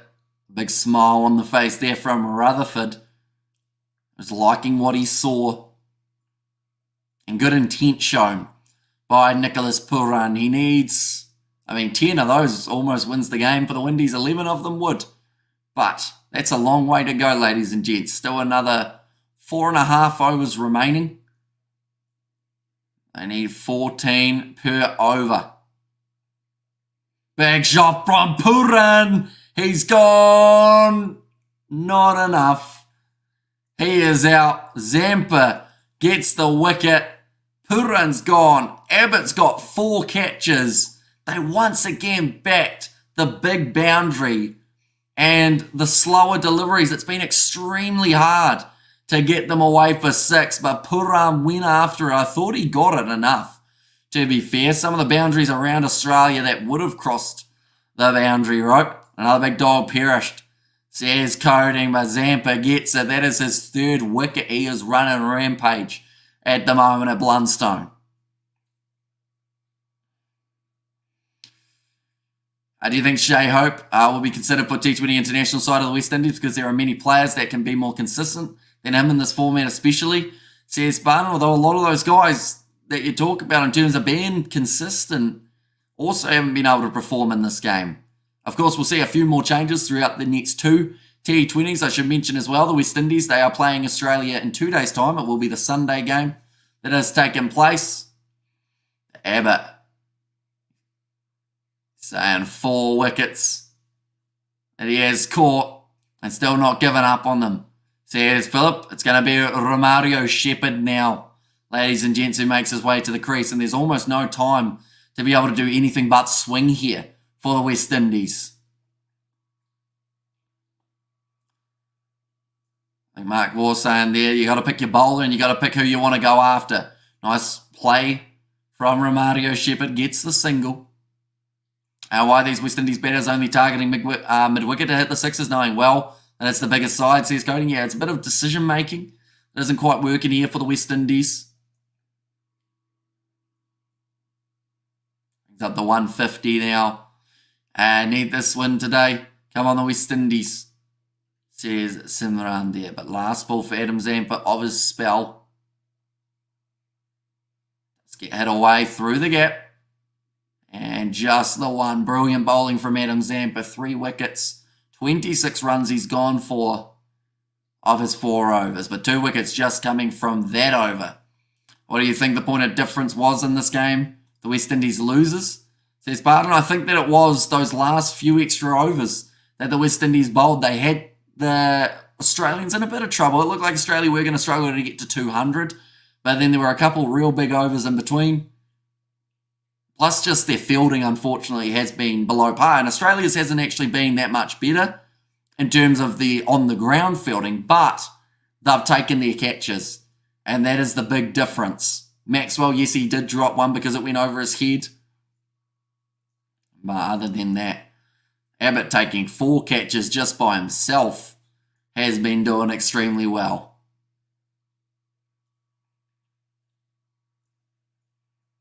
Now, Abbott comes into the bowling attack. He has not taken a wicket as of yet for the Australians in this match. Oh, and he's not going to with a big full toss like that. 63 runs to go. Come on now. Says Blues Nate, and agreed, says Spartan, and best wicketkeeper right now. Ooh. It is a tricky one because across different formats, of course, you see different wicketkeepers doing extremely well. Alex Carey with his wicket keeping, I think he's right up there. That's a big shot. And that's going to be 6 for Rutherford. He has targeted the short boundary. Smart move. He tied Bro says double G. It has been a big day, that is for sure. And big 6, here we go. Says CTP. I should mention we are going to be doing the Six Nations tomorrow morning. Or sorry, the next morning, New Zealand time, Sunday morning for us here. And Windies for the win, says Sanjeev.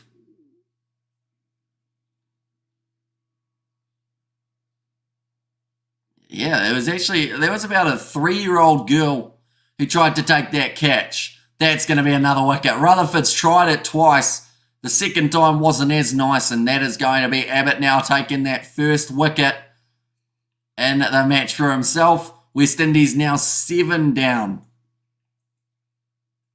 It's how many times have we seen a 6 and then out, or a 4 and then out for the West Indies? There have been multiple times that they get a little bit too overzealous and try and go for that next shot.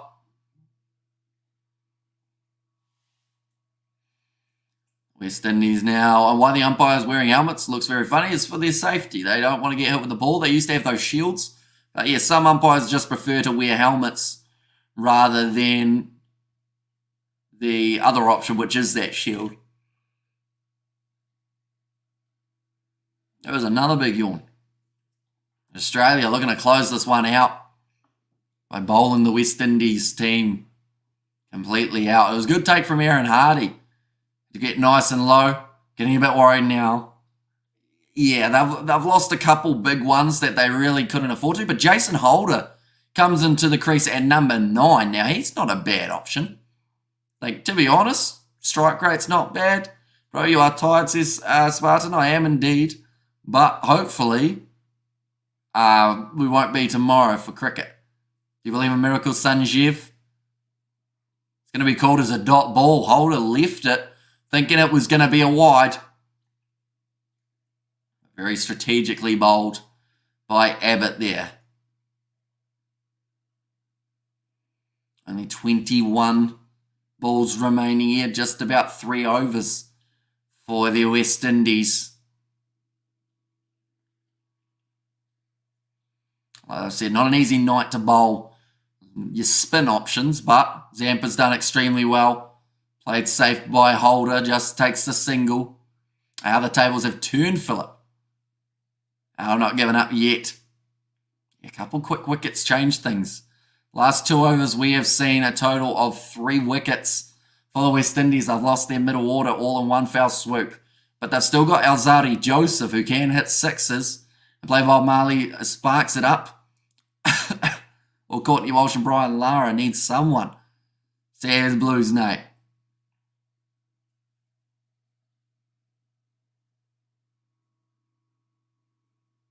It's a wide from there, but I think it's hit Wade in the chest as well. Do you think they should try to bring Shamar Joseph in the next game?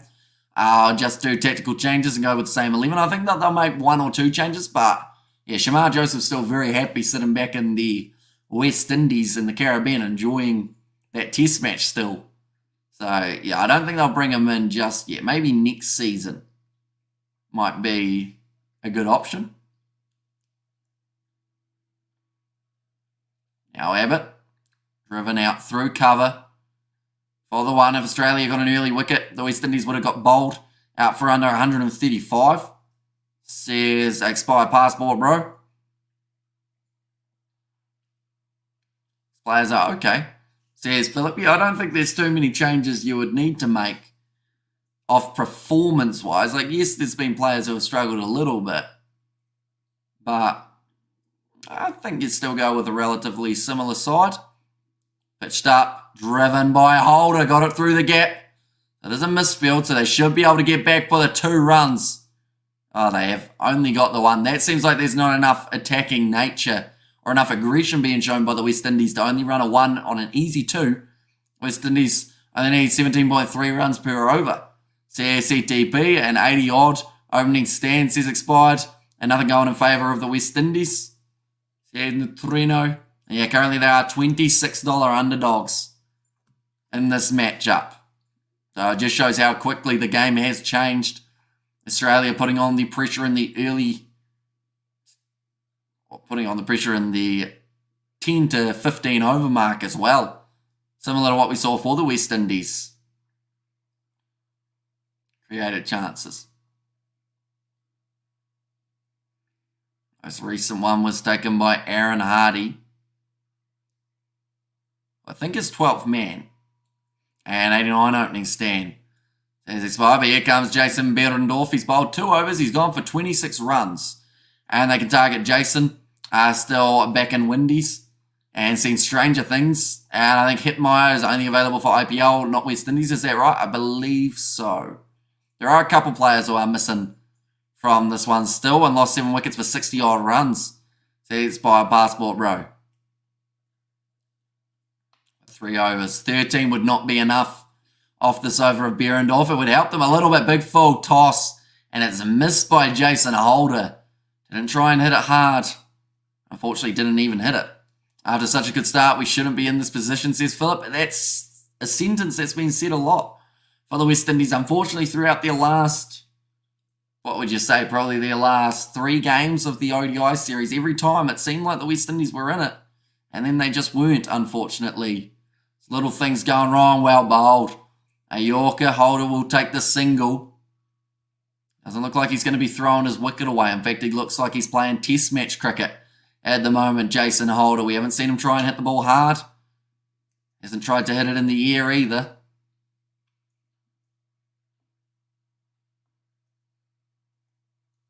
Like I've said, this needs to be a big over for the West Indies.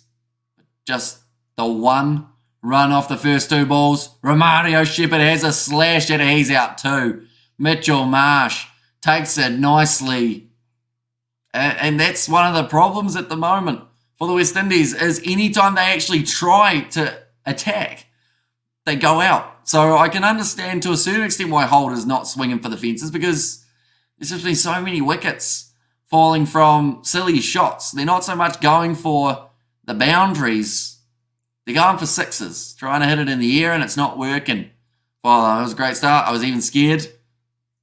And also we've got the bro, please don't roast Holder like that.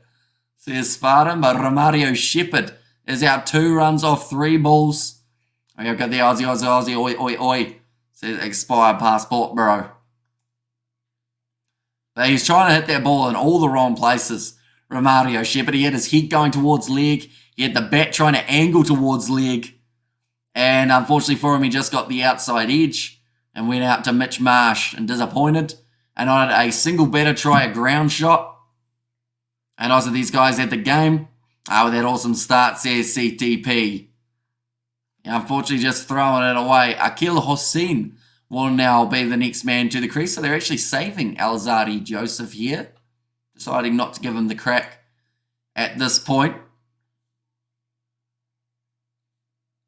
He's the 44 not out for this man, though. So he's been at the crease earlier on in an innings. Big full toss. Work to the leg side. Just for the 1. Right, I'd like to see Holder try and hit this ball hard along the ground. Are we still here at Jinx Helen? We've got the super sticker from Blues Nate as well. Thank you very much, mate. Greatly appreciated. In there. Alzarri not coming up. At this stage, it's a blunder, says Spartan. I just think that they've realised that with 21.4, they might as well keep Alzarri Joseph fresh for the next match, perhaps.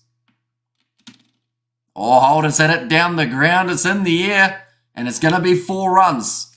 A good Hamish Holder can do it, maybe. Says Alan Howe. The West Indies players get starts, but no finish, says Scott.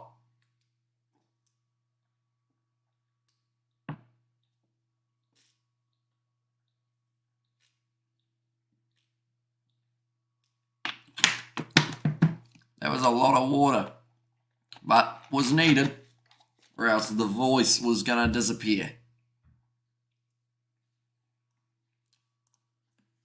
Behrendorff, that's in the slot for Holder, and he's hit it for 6. Clears the boundary rope. He hit it into the sky. He hit it into the breeze. Right. Holder needs to be smart here because, like they've said, Jason Holder has the ability of hitting 20 runs in an over but he can't pick the wrong ball to go after. Unfortunately, he has to make the wrong ball the right ball, is the best way of describing it. Yeah, great shot from Holder. He knew he got it pretty good. And over the rope for the 6, but that is 10 runs off only 2 balls there for Jason Holder. Generating a lot of power. They've just said that they're a little bit confused at why Joseph isn't in the in the batting attack. Too much to do. Says Vaughan, it only takes 1 good wicket. Hussain here, sitting on 1 off 1. Now Jason Behrendorff getting absolutely pummeled. I think Holder listened to what you said about him. I think he did. I think he got offended, which is good, because now he's starting to hit boundaries. At least they hit more 6s than Australia, says Lydians. I mean, that's one way of looking at it. Oh, hit down the ground from Romario Shepherd. Another 4 runs here. This game's on for young and old. Ladies and gentlemen, 1, 2, 3, 4, 5, 6, 7, 8 sixes from the West Indies compared to the 1, 2, 3, 4, 5, 6, 7 from the Australians. But West Indies still only a 0.5% chance of winning this match, according to the live odds. But I would assume that that is going to change. Definitely if they keep hitting boundaries. Great start to the over for Shepherd. For Hussain rather than Shepherd. I realised they said Shepherd when he hit the ball. It's wide. It's called as a wide as well. And Jason B 1 for 42. Keep the West Indies in the game. Says expired passport, bro. And 4, come on, the Windies, says CTP, and take Jace off. Yeah, I don't think he'll be bowling the last over, but who would you bowl? Do you bowl Abbott? I think you bowl Abbott. I was thinking about it, and I was like, could you give Stoinis a crack? But I think Abbott's definitely your guy to close it out. Now, even the balls that don't make it to the boundary, they do need to still score runs off. That will be the case for Hussain there, who has got the 1, 25 in the last with Jason. Says a Spartan. Yeah, it would be a very interesting finish, and Holder has to be there in the final moments. I think that is the only way that the Windies get this done. They need Jason Holder. They need him to step up. He wasn't there for the Test series. He wasn't there for the ODI series. He's been overseas making money. Now he's got to try and make the money for the Windies. Get these last runs and walk away with a big win. Short ball, pulled away from Holder. Power personified. Another 4 runs. And for who, let's do it, says CTP. And Jason Holder sitting on 17 off 8. They still require the 20 runs per over. The more that they can cut this down in the final few balls of this one, the more chance that they have got in this match. But they have already got the par of what they need. 30 runs needed off 9 balls. Holder scanning the field, trying to find where his gaps are.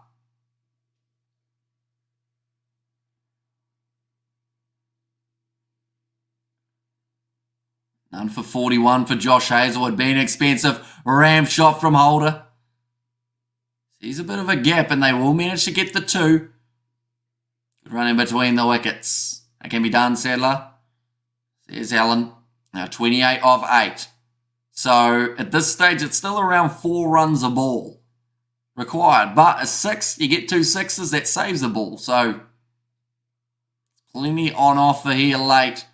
The fact that Holder has a majority of the strike as well is hugely beneficial for the West Indies. Hussain is going at a strike rate of 200, so is Jason Holder. Here comes Hazlewood. Great Yorker. They'll take the single. This one, pretty much Hussain needs to swing for the fences, get a boundary so that it is less than 25 needed off the final over. Hazlewood and Jace keeping West Indies in the game. Yeah, we talked about Behrendorff in terms of his rough figures, but Hazlewood has almost been more rough. The fact that he also hasn't been able to pick up the wicket. How does it feel to admit that Alan he come on the West Indies? Says Simran there. But now, last ball of Hazlewood's spell. Oh, it's a great delivery. And that'll finish the over. They need 27 from the last. I think you're a little bit ahead, CTP, so be sure not to mention what happens before the ball is reacted to just in case, because I feel like this one still has the chance of going to the wire. Just to put that into perspective, for 27 runs, the West Indies need 3 sixes, 2 fours to tie. 4 sixes. Hazelwood getting smashed, 11 runs and over. Says buy a passport, bro. Why would you do that? There's Simran there. Sean Abbott, his economy is only 8.6. Jason Holder, at some point throughout this over, if he doesn't get the big shots early, may need 8.6 runs per ball rather than per over. What's up, Hamish? Says Mr. All-In. Welcome in, mate. A little bit of a long time no see, I think, for yourself, so I hope you are keeping well. And Holder needs to pull the inner Carlos Braithwaite now. First ball, full toss, that is 6. Mistake made by Sean Abbott. It's gone all the way to the boundary. 21 from 5. 5 fours, we go to a super over, ladies and gents. Like they've said, he's bowling, putting it in the slot for the short boundary for Jason Holder, who now moves to 26 off 11. A big full toss, missing his length drastically for Sean Abbott. I don't know if that's pressure. I don't know if it's this wicket, but a lot of full tosses have been bowled throughout this match so far. Well, mate, I've been a minute, but keep up the good work. Says Mr. Orlins. That is good to hear. Abbott. Oh, yeah, that's a great ball from Sean Abbott. It will be a dot ball. And now because of it, it's 26 needed of 4 balls. He needs 2 fours, 2 sixes to help the Windies over the line. We can do it, says Phillip. But yeah, another full toss from Sean Abbott. Last full toss got dispatched for the 6, but Holder, I don't think he was expecting 2 full tosses in a row. Now Abbott. This one needs to find the boundary. Bowled outside the off-stump, power from Holder, and it does make it to the boundary. They're still in it, the West Indies. And that is going to almost bring up the 200 runs for the Windies. 3 sixes in a row for Jason Holder, and the West Indies win this game. West Indies got this, bro. Ow, I bit my tongue really bad then, says CTP. And yes, says Scott. Ow. Holder on 30 off 13. If Holder does this, I'll donate $10, says Spartan. That's a great ball from Abbott, though. Oh, misfield. There's a slip from Stoinis. And I think that ball's just going to stop in the field of play. They've taken 3 runs. That's not a bad thing. Yes, of course, they would have preferred the dot ball. They need a no ball or a wide now from Abbott. 14 runs from 2 balls required. So they need a no ball. He's bowled a few full tosses. They need 2 wides and 2 sixes. I think they're just discussing it at the moment for Hussain. He's been told just to swing for the fences. You might as well. Windies also run. Says Michael Perry. Yeah, to have a real good shot, they needed their ball to make it to the boundary. I think it may have just brushed Stoinis. They took a bit of the speed off it. But yeah, if that was a boundary, all of a sudden you're still looking at around that 13 from 2. Great shot down the ground. It's hit Abbott's leg. They'll get the single. I would say now they should be in a position where they cannot lose this Australia unless they make a mistake. And bowl bag, give them 2 sixes, says Scott. Oh dear, says CTP. 1 ball remaining. Holder can still finish on a high. My prediction for Australia in their batting innings was 208 runs.